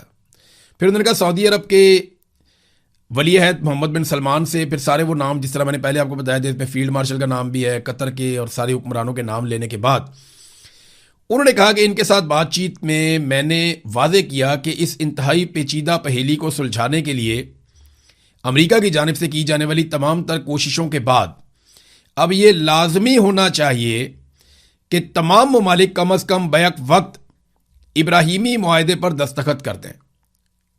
अब्राहम अकॉर्ड, डोनाल्ड ट्रंप कहता है कि उसके ऊपर सारे दस्तखत कर दें। जिन ममालिक के हवाले से बातचीत की गई इनमें सऊदी अरब, कतर, पाकिस्तान, तुर्की, मिस्र, उर्दन और बहरीन शामिल हैं। यह मुमकिन है कि किसी एक या दो ममालिक के पास ऐसा ना करने की कोई वजह हो और उसे तस्लीम किया जाएगा, लेकिन अक्सर को तैयार रहना चाहिए, आमादा होना चाहिए और इस काबिल होना चाहिए कि वो ईरान के साथ इस तस्वीर को इससे कहीं ज़्यादा तारीखी वाक़या बना दें जितना कि ये होता। अब वो ये कह रहे हैं जनाब आप इब्राहिम अकॉर्ड के ऊपर दस्तखत करें। उसका सादा मतलब जो है, आसान मतलब वो ये है कि आप इसराइल को तस्लीम कर लें। इक्का दुक्का मुल्क उन्होंने कहा तो मे भी पाकिस्तान के बारे में उनके दिमाग में कि पाकिस्तान शायद तस्लीम नहीं कर सकता, पाकिस्तान में हालात ऐसे हैं। ईरान के बारे में वो ये कहते हैं कि ईरान को इसके अंदर भी शामिल होना चाहिए। फिर ईरान को वो बड़ा, सऊदी अरब और कतर के बारे में उन्होंने कहा जी कि उनको तो ये करना चाहिए और इसकी शुरुआत सऊदी अरब और कतर की जानिब से फौरी दस्तखत के साथ होनी चाहिए, बाकी सबको इसकी पैरवी करनी चाहिए। फिर उन्होंने ये भी कहा कि जनाब ये बड़ा शानदार होगा, इससे बहुत सारे माली फ़ायदे भी मिलेंगे, जिन मुल्कों ने किया उनको बहुत फ़ायदा हुआ, ये भी डोनाल्ड ट्रंप ने कहा। तो इससे बड़ी कोई और चीज़ नहीं होगी, 5000 साल तारीख के अंदर कभी ऐसा नहीं हुआ होगा। इस किस्म की बातें डोनाल्ड ट्रंप ने कर दी हैं। और यानी डोनाल्ड ट्रंप ने कहा कि मैं दुनिया के दूसरे खित्ते की तरह अपने नुमाइंदों से कह रहा हूं कि वो इन ममालिक को पहले से तारीखी इब्राहीमी मुआहदे में शामिल करने का अमल शुरू कर दें और इसे कामयाबी से मुकम्मल करें। इस मामले पर आपकी तवज्जो का शुक्रिया। अब समझें जरा इसको आप, ये इसका नाम इब्राहिम अकॉर्ड क्यों रखा गया? पहले इसकी टेक्निकल रीज़न आप देख लें। हज़रत इब्राहीम अलैहिस्सलाम के दो बेटे थे, एक का नाम हज़रत इसहाक अलैहिस्सलाम और एक का नाम हज़रत इस्माईल अलैहिस्सलाम। नबी अकरम सल्लल्लाहु अलैहि वसल्लम जो मुसलमानों के आखिरी नबी हैं, आप सल्लल्लाहु अलैहि वसल्लम हज़रत इस्माईल अलैहिस्सलाम की औलाद में से थे, जबकि बाकी बहुत सारे अंबिया और अंबिया की पूरी एक लड़ी हज़रत इसहाक अलैहिस्सलाम की औलाद में से थे। हज़रत इसहाक अलैहिस्सलाम के बेटे थे हज़रत याकूब अलैहिस्सलाम, और उन्हीं का नाम जो है वो इसराइल भी है, और उनकी औलाद को बनी इसराइल कहते हैं। तो बनी इसराइल में बहुत सारे कईयों के नाम भी नहीं पता हमें, बहुत सारे पैगंबर आए और अल्लाह का पैगाम लेकर आए। एक दौर में मुसलमान भी यहूदियों को ये बात बताते थे कि हज़रत इब्राहीम अलैहिस्सलाम की ही औलाद हैं हज़रत इस्माईल अलैहिस्सलाम और हज़रत इसहाक अलैहिस्सलाम। तो ये जो नस्ल परस्ती के चक्कर में एक इख्तलाफ था उसको दूर करने की कोशिश की जाती थी। आज उस लफ्ज़ को इस्तेमाल किया जा रहा है इसराइल को तस्लीम करने के तनाजुर में, लेकिन मामला इंसानी हुकूक का है, मामला अकायद का नहीं है। यानी अगर आप इसको मुसलमान बनकर देखेंगे, ईसाई बनकर देखेंगे, यहूदी बनकर देखेंगे तो आपके दिमाग में कुछ और चलेगा, लेकिन अगर आप इसको एक इंसान बनकर देखेंगे तो आपको समझ आ जाएगी कि इसराइल ने जिस लेवल की ज्यादती की है निहत्ते फ़लस्तीनियों के साथ और आसपास के ममालिक में, उसकी कोई और मिसाल ये जदीद दुनिया के अंदर तो नहीं है। तो जब आप ऐसे देखते हैं तो उसूली नुक्ता नज़र से आपके पास ये गुंजाइश कम हो जाती है कि आप इसराइल को तस्लीम करें। यहां बहुत सारे ममालिक जो मुस्लिम ममालिक नहीं हैं, यूरोपीय ममालिक हैं, वो फ़लस्तीन को तस्लीम कर रहे हैं और इसराइल के ऊपर पाबंदियां लगा रहे हैं, जबकि मुसलमान मुल्कों पे अब दबाव डाला जा रहा है कि आप अब्राहम एकॉर्ड के ऊपर दस्तखत करें और आप इसराइल को तस्लीम कर लें। तो ये डोनाल्ड ट्रंप ने कहा। बहरहाल वॉशिंगटन पोस्ट ने एक बड़ी शानदार रिपोर्टिंग की है, वो रिपोर्टिंग मैं आपके सामने रखता हूं। उन्होंने बताया कि वो कौन सी चीजें हैं जिनके ऊपर यह मुआहदा होने जा रहा है। सबसे पहली चीज यह है कि 60 दिन के लिए जंगबंदी हो जाएगी। इस दौरान एक हतमी अमन मुआहदे के लिए मुज़ाकरात किए जाएंगे और ये मुज़ाकरात अब मेरे ख्याल में कतर में होंगे। फिर आबना हुर्मुज़ को दोबारा खोला जाएगा। 30 दिनों के अंदर अंदर ईरान आबना हुर्मुज़ को खोलेगा और वहां से बिछाई गई बारूदी सुरंगों को साफ करेगा। फिर बहरी नाकाबंदी का खात्मा। अमेरिका फौरी तौर पर ईरानी बंदरगाहों की अपनी बहरी नाकाबंदी खत्म कर देगा। फिर मुंजमद असासों की बहाली। अमेरिका कतर में मौजूद ईरान के 12 अरब डॉलर्स के मुंजमद असासे फौरन बहाल कर देगा और ये मुआहदे पर दस्तखत करने के लिए ईरान की एक सख्त पेशगी शर्त थी और इसके लिए कतर पहुंच गए हैं बाकर कालीबाफ जो ईरानी स्पीकर हैं और वजीर खारजा अब्बास अरागची, वो अब कतर पहुंच गए हैं। कतर को इन्वॉल्व कर लिया गया है। अगर ये पैसा डी फ्रीज हो जाता है या ये पैसा ईरान को मिल जाता है तो आप ये समझें कि अब मुआहदा बहुत तेजी से आगे बढ़ सकता है। फिर जौहरी हथियारों से दस्तबरदारी का अज़म। अब ये तो ईरान पहले ही कह चुका है, फतवा भी मौजूद है आयतुल्लाह अली खामनई का, ईरान को इस पर प्रॉब्लम कोई नहीं होगा, बस यूरेनियम ईरान के अंदर रहे या अमेरिका के पास ना जाए। यानी रशिया ले जा सकता है, चाइना ले जा सकता है, मे भी पाकिस्तान ऐसा एक मुल्क हो सकता है, लेकिन अमेरिका को वॉर ट्रॉफी के तौर पे मुझे नहीं लगता कि वो यूरेनियम देने वाले हैं। तो ये यूरेनियम का मामला तो वहीं पे खड़ा है, उस पर मुज़ाकरात होंगे, बातचीत होगी। ईरान पहले भी कहता है जी हम बम नहीं बना रहे, हम बिजली बना रहे हैं, तो वो मामला तो वहीं पे खड़ा है। तो अमेरिका ने इस सारी लड़ाई में हासिल क्या किया? ईरान ने तो अपने मुंजमद असासे जो हैं वो बहाल करवा लिए। ईरान ने आबना हुर्मुज़ पे अपना कुछ हद तक कंट्रोल भी कर लिया। अगर आबना हुर्मुज़ खुल भी जाती है तो वो तो पहले भी खुली हुई थी, और अगर जौहरी मुज़ाकरात ही करने हैं तो वो तो पहले भी हो रहे थे। तो इस सारी लड़ाई में अमेरिका ने अपनी मिथ तोड़वा ली। आयरन डूम का पोल खुल गया और अमेरिका की दिफाई सलाहियतें जो हैं वो दुनिया के सामने आ गई। बहरहाल अभी हतमी मुआहदा बाकी है और किसी भी मामले पे दस्तखत अभी तक नहीं हुए। इसमें ईरान की वजारत खारजा का भी एक स्टेटमेंट है। उन्होंने कहा यह बात बिल्कुल दुरुस्त है कि हम ज़ेरे बहस मौज़ूआत के एक बड़े हिस्से पर किसी नतीजे तक पहुंच चुके हैं। ताहम यह कहना कि इसका मतलब यह है कि मुआहदे पर दस्तखत बिल्कुल करीब है, कोई भी ऐसा दावा नहीं कर सकता। अमेरिका में पॉलिसी साजी और फैसला साजी का अमल एक तरह के इदारा जाती तजब्जुब और हिचकिचाहट का शिकार है। वहां पे एक अमेरिका के अंदर वो कह रहे हैं प्रॉब्लम चल रही है, उनके थोड़े फैसले बदलते रहते हैं, मुतालबात भी ऊपर नीचे होते रहते हैं, लिहाजा ये अभी इब्तदाई मराहिल में है। कुछ चीज़ें तय हो गई हैं और कुछ चीज़ें तय हो जाएंगी। मुझे उम्मीद है कि अब ये जंगबंदी की तरफ ही मामला जाएगा। इंटरनेशनल मार्केट में थोड़ा सा इस्तेहकाम आया और उसका फ़ायदा पाकिस्तानी शहरियों को मिलना चाहिए, क्योंकि सबसे बड़ा नुकसान पूरी दुनिया में पाकिस्तानी शहरियों को हुआ था। हालांकि पाकिस्तान में पेट्रोल भी आ रहा था, पुराना पेट्रोल भी मौजूद था, पाकिस्तान को सब सपोर्ट भी कर रहे थे, सहूलत भी मिल रही थी। इसके बावजूद पाकिस्तानी अवाम का कचूमर निकाल दिया शहबाज शरीफ और फील्ड मार्शल आसिम मुनीर ने मिलकर। तो अब ये इन दोनों से गुजारिश है कि जनाब हमते जंग टल गई है तो मेहरबानी करके पेट्रोल की कीमत को 150 रुपये लीटर पे वापस ले जाएं। नाज़रीन, एक स्टेटमेंट जो है वो अमरीकी वजीर खारजा ने भारत की सरजमीन पर खड़े होकर दिया। मैं स्टेटमेंट आपको सुनाता हूं, बात इस पर हम नेक्स्ट वीलॉग में करेंगे अभी क्योंकि लंबा हो जाएगा। इंडिया हमेशा इस हकीकत की तरफ इशारा करता रहा है कि पाकिस्तान की सरजमीन से मुसल्लह दहशतगर्द ग्रुप काम कर रहे हैं जो इंडिया को निशाना बनाते हैं। वो हमेशा इस हवाले से फिक्रमंद रहते हैं। अब मैं इंतजार करूंगा कि शहबाज शरीफ और फील्ड मार्शल आसिम मुनीर इसका जवाब कब देते हैं। अब तक के लिए इतना ही, अपना ख्याल रखिएगा, अपने चैनल का भी। अल्लाह हाफ़िज़। पैदा हो गए तो दुनिया बड़ी अजीबोगरीब सिचुएशन से दो चार हो जाएगी। वो लोग जिनका जंग के लिए कोई कसूर नहीं है वो भी इसको भुगतेंगे। ईरान ने जौहरी तनसीबात के ऊपर जो है वो उनके करीब अटैक किया है और ये जो एक शहर है ईरान का दिमोना, यहां पे ईरान ने हमला किया और पहले इससे ईरान के शहर नतंज पे जौहरी तनसीबात पर इसराइल और अमेरिका ने हमले किए थे। ईरान ने अब जवाबी कार्रवाई की है और ये सहूनी जौहरी तनसीबात पर उसने हमला कर दिया है। अब दो जगहों पे ईरान ने अटैक किया, इन दोनों जगहों के दरमियान ज्यादा कोई फासला नहीं है, यानी अगर आप स्ट्रेट लाइन देखें तो लगभग 25-30 किलोमीटर का फासला है ये। इस जगह पे ईरान ने अटैक किया। इसमें से एक अराद शहर है और एक जमुना का इलाका है, अराद का इलाका और जमुना का इलाका। यहां पे करीबी इसराइल की जो है वो जौहरी तनसीबात है और इसके बाद पूरे खित्ते में खासतौर पे इसराइल में खौफ की लहर दौड़ गई है। लेकिन इन दोनों हमलों ने नुकसान बहुत ज्यादा कर दिया है। यानी इसराइल को कभी इतना परेशान नहीं देखा गया और इतना तजब्जुब और इतनी बौखलाहट इसराइल की नहीं देखी गई जितनी इन दो हमलों में देखी गई है। ये दोनों हमले बैलिस्टिक मिसाइल के जरिए किए गए ईरान की जानिब से और इन दोनों हमलों को रोकने के लिए आयरन डूम ने अपना पूरा जोर लगाया। वजह यह है कि जो जितना हसास इलाका होता है वहां पे फिजाई दिफाई निज़ाम उतना मजबूत और मरबूत लगाया जाता है।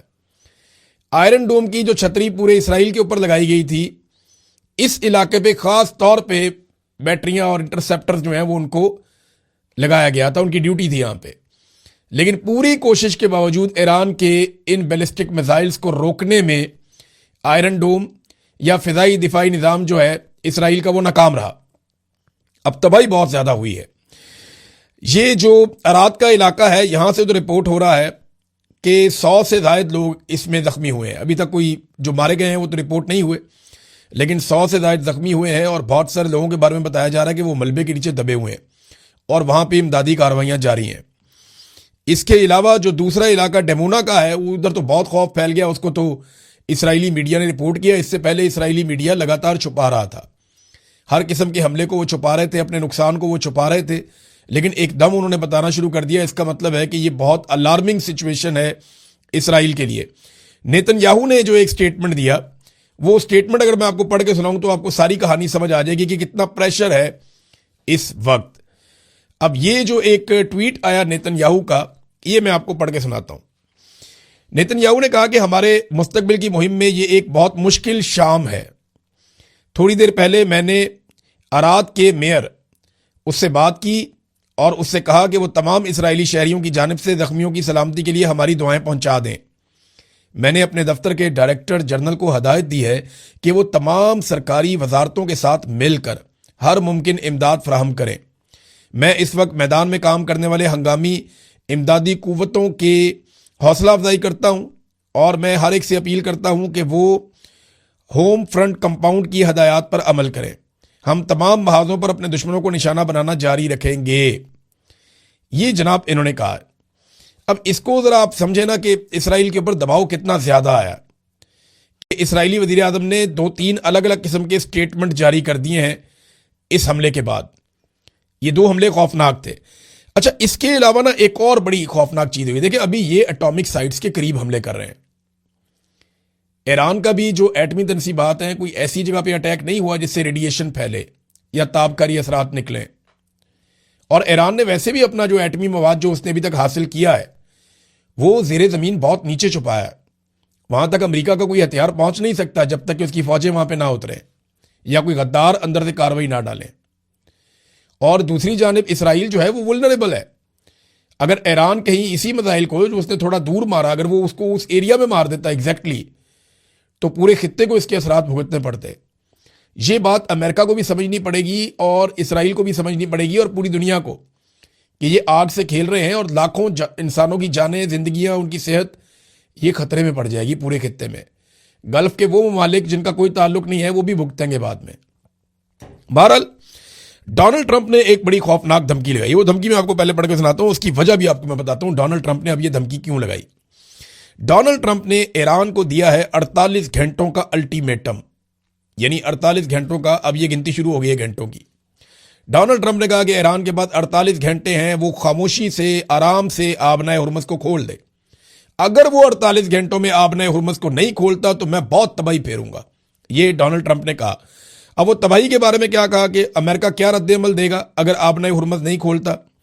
उन्होंने कहा जी ईरान के अहम पावर प्लांट्स को निशाना बनाएंगे जिसका आगाज बड़े बिजली घरों से किया जाएगा। वाशिंगटन इस मामले में किसी ताखीर का मुतहम्मिल नहीं हो सकता। ये जनाब डोनाल्ड ट्रंप ने धमकी लगाई और खुलकर लगाई कि हम इनकी तनसीबात सारी तबाह कर देंगे ईरान की और बहुत नुकसान पहुंचाएंगे। इसका रद्द-ए-अमल जो है वो ईरान ने भी दिया है और ईरान का रद्द-ए-अमल पहले आप पढ़ लो, मैं बताता हूं आपको ये क्यों डोनाल्ड ट्रंप ने यह कहा कि 48 घंटे में आपने हुर्मुज़ ना खोली तो ईरान के पावर प्लांट तबाह कर दिए जाएंगे। ये क्यों कहा, ये मैं आपको बाद में बताता हूं, लेकिन पहले आप ईरान का जवाब देख लें। उन्होंने कहा जी, following previous warning, if Iran fuel and energy infrastructure is attacked by the enemy, अगर दुश्मन ने ईरान के जो फ्यूल के और एनर्जी के, तवानाई के इंफ्रास्ट्रक्चर हैं, अगर उनको तबाह किया, उसके ऊपर हमला किया, तो इसके बदले में खित्ते में जो अमेरिका और उसके रजीम से मुतालिक जितने भी रीजनल टारगेट्स हैं और जितने भी इंफ्रास्ट्रक्चर्स हैं, वो सारे निशाना बनेंगे, चाहे वो एनर्जी के हैं, चाहे वो इंफॉर्मेशन टेक्नोलॉजी के हैं। ईरान ने भी जवाब दिया कि फिर पूरे रीजन के अंदर, यानी पहले भी वो ये कह चुके हैं कि अगर हमारी बिजली या तवानाई बंद होगी या हमारी ऑयल साइट्स के ऊपर अटैक किया जाएगा, एनर्जी साइट्स के ऊपर अटैक किया जाएगा, तो फिर बचेगी किसी की भी नहीं। और यहां पे याद रखिएगा, अमेरिकन कंपनियां दुनिया में सबसे ज्यादा दौलत बना के यहां से ले जाती हैं। ये बड़ी बड़ी जो तनसीबात हैं, बड़ी बड़ी जो ऑफिसेज हैं, ये बड़ा बड़ा जो निज़ाम चल रहा है, इसमें अमेरिकन बेशुमार पैसा कमा रहे हैं। ऑयल कंपनीज में खास तौर पे इस बिजनेस में अमेरिकन बिलियनियर्स, इसके अंदर उनकी बड़ी बड़ी कंपनियां हैं और बहुत पैसा अमेरिका में जाता है। बहरहाल अब ये ईरान ने भी वापस वार्निंग दे दी है कि जनाब आप जो करेंगे वो फिर हम भी करेंगे। ये बात हमें ज़हन में रखनी पड़ेगी कि ईरान को जो ईरान के साथ किया गया, ईरान ने वापस वो किया, और जो ईरान ने वार्निंग दी, ईरान ने उसके ऊपर अमल दरामद किया। उन्होंने इस जंग में अपनी एक क्रेडिबिलिटी बनाई है कि जो हम कहते हैं फिर वो हम कर भी देते हैं। जब हम बताते हैं कि अगर ये किया तो ये करेंगे, तो फिर वो हम कर भी देते हैं। अब नाज़रीन, अमेरिका को ये क्यों करना पड़ रहा है? देखिए, कुछ ममालिक ने ईरान से राब्ता किया है, मुबैना तौर पर जापान भी उनमें से एक बताया जा रहा है। उन ममालिक ने ईरान को यकीन दिलाया कि आप आबना हुर्मुज़ से हमारा तेल गुजरने दें, हमारे ऑयल टैंकर आप जानने दें, हम आपकी शर्त के मुताबिक चाइनीज करेंसी के अंदर पेमेंट कर देते हैं। अब ये ट्रिलियंस ऑफ डॉलर्स का अमेरिका का सालाना नुकसान हो जाएगा अगर ये ट्रेंड चल पड़ा दुनिया में। तो ये है अमेरिका की परेशानी। एक कहावत है ना उर्दू में, खाया पिया कुछ नहीं, गिलास तोड़ा 12 ने। तो अमेरिका को लेने के देने पड़ जाएंगे, ये भी कहावत है। वो कैसे? देखें, ये तो जंग लड़ने गए थे मफाद के लिए, अपने फायदे के लिए कि अरबों डॉलर कमा लेंगे दोबारा से, और इसराइल हमेशा के लिए महफूज भी हो जाएगा। गाजा के अंदर भी अपना प्लान जो है उसको अमल दरामद कर लेंगे, और अरबों के ऊपर भी एक धाक बैठ जाएगी, पूरा निज़ाम एक बन जाएगा। और डोनाल्ड ट्रंप अमेरिका के अंदर उठने वाले पॉलिटिकल मामला या एप्स्टीन फाइल या ऐसी चीज़ों से भी मुबैना तौर पर बच जाएंगे। दिमाग में तो ये था, गेम पड़ गई उल्टी। हुआ ये कि ईरान ने आगे से मारना शुरू कर दिया, और अब जो ईरान ने शर्त रखी है, अगर इस शर्त के ऊपर बाकी ममालिक आ जाते हैं और आपने हुर्मुज़ नहीं खुलती, यानी वो नॉर्मलाइज करते हैं, ठीक है जी आप चीनी करेंसी के अंदर पैसा दें, हमें उसकी आप इनवाइस दिखाएंगे, आपने चाइनीज करेंसी के अंदर पेमेंट कर दी है, ले जाएं, आप ले जाएं अपने टैंकर्स, आपको नहीं रोका जाएगा। अगर ईरान ये करने में कामयाब हो गया तो ये ट्रेंड चल पड़ेगा। फिर रशिया जो है वो अपनी करेंसी के अंदर पेमेंट करवाएगा, चाइना अपनी करेंसी के अंदर पेमेंट करवाएगा, और आहिस्ता आहिस्ता यूरो के अंदर पेमेंट होगी, बाकी तो डॉलर नीचे जाए। डॉलर अगर नीचे चला गया आलमी सतह के ऊपर, या डॉलर के अंदर या पेट्रो डॉलर की जो टर्मिनोलॉजी है ये अगर इफेक्ट हो गई, तो फिर अमेरिका का जो सुपर पावर का स्टेटस है वो खतरे में पड़ जाएगा। एक नया वर्ल्ड ऑर्डर आ जाएगा। अकेला पहलवान बना हुआ ना, तो डॉलर चला रहा है पूरी दुनिया को। तो यहां पे ये खतरा है जिस वजह से डोनाल्ड ट्रंप की फ्रस्ट्रेशन बढ़ती जा रही है। वो कह रहे हैं जी 48 घंटे का अल्टीमेटम दे रहा हूं, खोलो, नहीं तो तबाही फेर देंगे। ईरान ने कहा तबाही फेरो, हम भी तबाही फेर देंगे। ये है जनाब अब तक की सूरत हाल, और ये तबाही ऐसा लगता है कि फिर जाएगी। अब ये मामला हल होता हुआ दिखाई नहीं दे रहा। वजह यह है कि सऊदी अरब ने 24 घंटों के अंदर अंदर अल्टीमेटम दिया है ईरानी सफारतकारों को कि हमारा मुल्क छोड़कर चले जाओ। अब यहां से आप अंदाजा लगा सकते हैं कि सूरत हाल कितनी कशीदा है। सऊदी अरब ने ईरानी सफीरों को कहा कि नापसंदीदा शख्सियात निकले हमारे मुल्क में से बाहर, और साथ ही साथ एक इत्तेहाद हुआ है इसराइली मीडिया में, बहरीन के मीडिया में और यूएई के मीडिया में। उनका चैनल 12 है और यहां पे भी चैनल हैं, इन्होंने मिलकर एक आपस में इत्तेहाद भी किया है, यानी मीडिया का भी एक नॉर्मलाइजेशन हुई है, एक दूसरे को तस्लीम करके इकट्ठे काम करना शुरू किया है। ये भी हो गया। दूसरी तरफ अरब अमारात जो है वो भी ये इंदिया दे रहा है, और सऊदी अरब से भी ये खबरें आ रही हैं कि अब बाकायदा एलानिया तौर पे यहाँ पे अमेरिकन को ऑपरेशंस की इजाज़त दी जाएगी कि यहाँ से ऑपरेट कर सके, क्योंकि ईरान हमारे ऊपर अटैक करता है, उनका ये कहना है। तुर्की जो है उसके भी स्टेटमेंट्स थोड़े थोड़े से अब बदले हुए दिखाई दे रहे हैं। तो ऐसा लगता है कि अरब ममालिक से अब ईरान के ऊपर अटैक होगा, और पाकिस्तान को इस लड़ाई में उतरना पड़ जाएगा। पड़ क्या जाएगा, पाकिस्तान की तो ऐसा लगता है ख्वाहिश है कि वो इस लड़ाई में उतर जाए, क्योंकि जहां डॉलर वहां पे हमारी लड़ाई होती है। अमेरिका डॉलर देता है तो हम मुजाहिदीन बना देते हैं कि जनाब ये तो मुजाहिदीन है, ये तो कमाल लोग हैं। अमेरिका दोबारा डॉलर देता है तो हम कहते हैं नहीं ये तो दहशतगर्द थे। और फिर डॉलरों की लालच आती है तो हम उनको लाके पाकिस्तान में बसा देते हैं।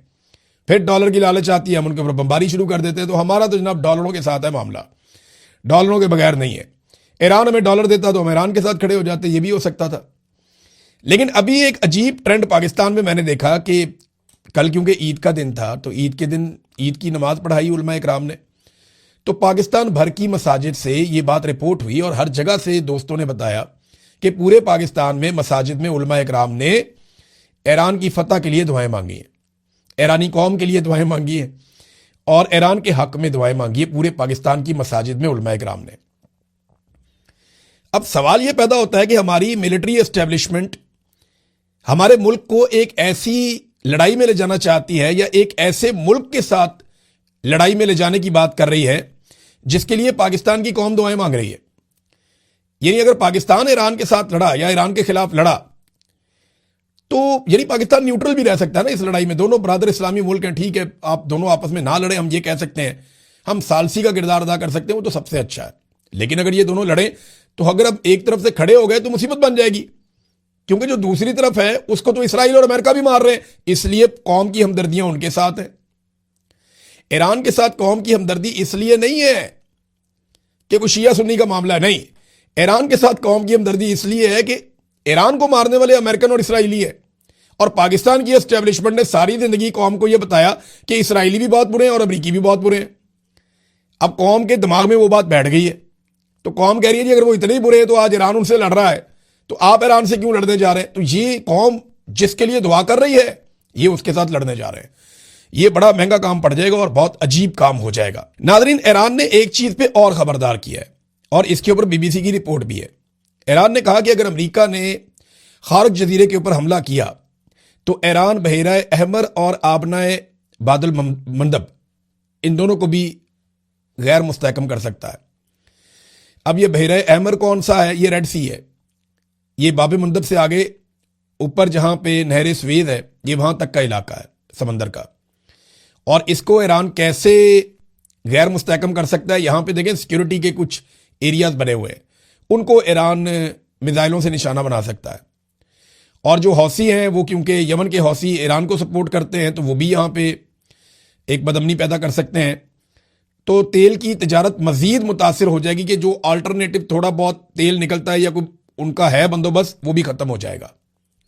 तो ईरान ने यह कहा कि अगर अब ये किया गया तो फिर इसके नतीजे में हमारा रद्द अमल ये होगा। एक और चीज जो ईरान के स्पीकर ने की, कालीबाफ, उन्होंने जो स्टेटमेंट दिया, उन्होंने कहा जी इसराइल की फिजा अब दिफा के बगैर है। यानी ये दफाई निज़ाम था उनका, फिजाई दफाई निज़ाम, वो अब बहुत कमज़ोर है, ख़त्म हो गया। तो जो पहले से तयशुदा अहदाफ हैं उनको निशाना बनाने का वक्त अब आ चुका है, ये जनाब उन्होंने कहा कालीबाफ ने।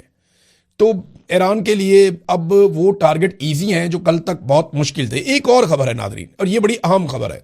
ये दावा किया गया कि 4000 मील दूर ईरानी मिसाइलों ने जाकर एक अटैक किया है और ये जो अटैक किया है ये अटैक डिएगो गार्सिया के इलाके में किया है। वहां पे एक जजीरा है जो बरतानिया का है। अच्छा, इसके बाद ना फौरी तौर पे ये खबर इसराइली मीडिया ने उठाई और कुछ अमरीकी मीडिया ने खबर उठाई और अरब मीडिया ने भी ये खबर उठाई कि जनाब ईरान की बहुत ज़्यादा हद बढ़ गई है और इनकी रेंज बहुत ज़्यादा है इनके मिसाइलों की, ये पूरे यूरोप को भी तबाह कर सकते हैं। तो मैंने इस खबर को ज़्यादा तवज्जो इसलिए नहीं दी थी क्योंकि मुझे लगता था कि ये कोई एक फॉल्स फ्लैग टाइप का ऑपरेशन है कि यूरोप को खौफजदा किया जाए ईरान के ज़रिए से कि जनाब ईरान के मिसाइल तो यहाँ तक पहुँच रहे हैं तो वो आप सबको भी मार सकता है, पूरे यूरोप को मार सकता है, लिहाजा मिलकर ईरान वाला ख़तरा ख़त्म कर दिया जाए। लेकिन ईरान ने इसके ऊपर एक स्टेटमेंट दिया और ईरान ने यह कहा कि जनाब ये मिसाइल हमने नहीं दागे, हमने ये मिसाइल नहीं चलाए, ये मिसाइल कहीं और से आए। अब ये बताएं जनाब मिसाइल कहाँ से आए, ये बात तो फिर इन्वेस्टिगेशन में पता चल सकती है क्योंकि ये दोनों मिसाइल अपने टारगेट पे नहीं आए, लेकिन सिर्फ ये बताया गया कि यहाँ पे 2 मिसाइल आए, ईरान वाली साइड से आए। अब ये किसने चलाएं, कहाँ से चलाएं, इसके बारे में कोई इंफॉर्मेशन नहीं है। और 4000 मील दूर आकर अगर ये मिसाइल गिरे हैं तो ये पूरे यूरोप को एक वार्निंग देने वाली, वार्निंग शॉट होता है ना, ये उस तरह का एक शॉट है कि पूरे यूरोप को एक वार्निंग दी गई है। लेकिन ईरान ने कहा जनाब कि ये हमने नहीं चलाए। नाजरीन, अमेरिका के साथ साथ इसराइल का भी नुकसान हो रहा है। ये डोनाल्ड ट्रंप मजाक उड़ाते थे इंडिया का कि 8 जहाज उनके गिर गए, 9 गिर गए, 10 गिर गए। तो इकोनॉमिक टाइम्स ने लिखा कि डोनाल्ड ट्रंप भारत को कहते थे कि उनके 8 जहाज गिर गए, तो उधर 3 हफ्ते के बाद अमेरिका के अपने 16 जहाज मुख्तलिफ रिपोर्ट्स के मुताबिक गिर चुके हैं। तो अब अमेरिकी मीडिया भी डोनाल्ड ट्रंप का मजाक उड़ा रहा है। उधर ईरान ने इसराइल का एक और तैयारा गिरा दिया है F-16, और इसका दावा भी किया गया। अच्छा, एक चीज और है जो ईरानी फौज के तर्जुमान कर्नल इब्राहिम ने कही है। कर्नल इब्राहिम जुल्फिकारी को आप देख रहे हैं गुज़िश्ता चंद दिनों से वो बड़ी संजीदा तरीके से आकर बात करते हैं। ना वो आंखें मारते हैं, ना वो गंदे इशारे करते हैं, ना वो गाली देते हैं, ना वो बड़के मारते हैं। वो आते हैं और प्रोफेशनल तरीके से अपनी बात करते हैं और चले जाते हैं। उनके हथियार बोलते हैं, जंग में उनकी कामयाबी बोलती है। अब वो ये कहते हैं कि ईरान अब पहले से ज्यादा जारे हो चुका है। 3 हफ्ते तक दुश्मन की एक एक कमजोरी को देखा गया है। अब वो क़यामत ढाएंगे कि इसराइल सारे जराइम और मुजालिम भूल जाएगा। और कल का दिन जो है वो इस बात का सबूत भी है। कल बहुत मारा ईरान ने इसराइल को।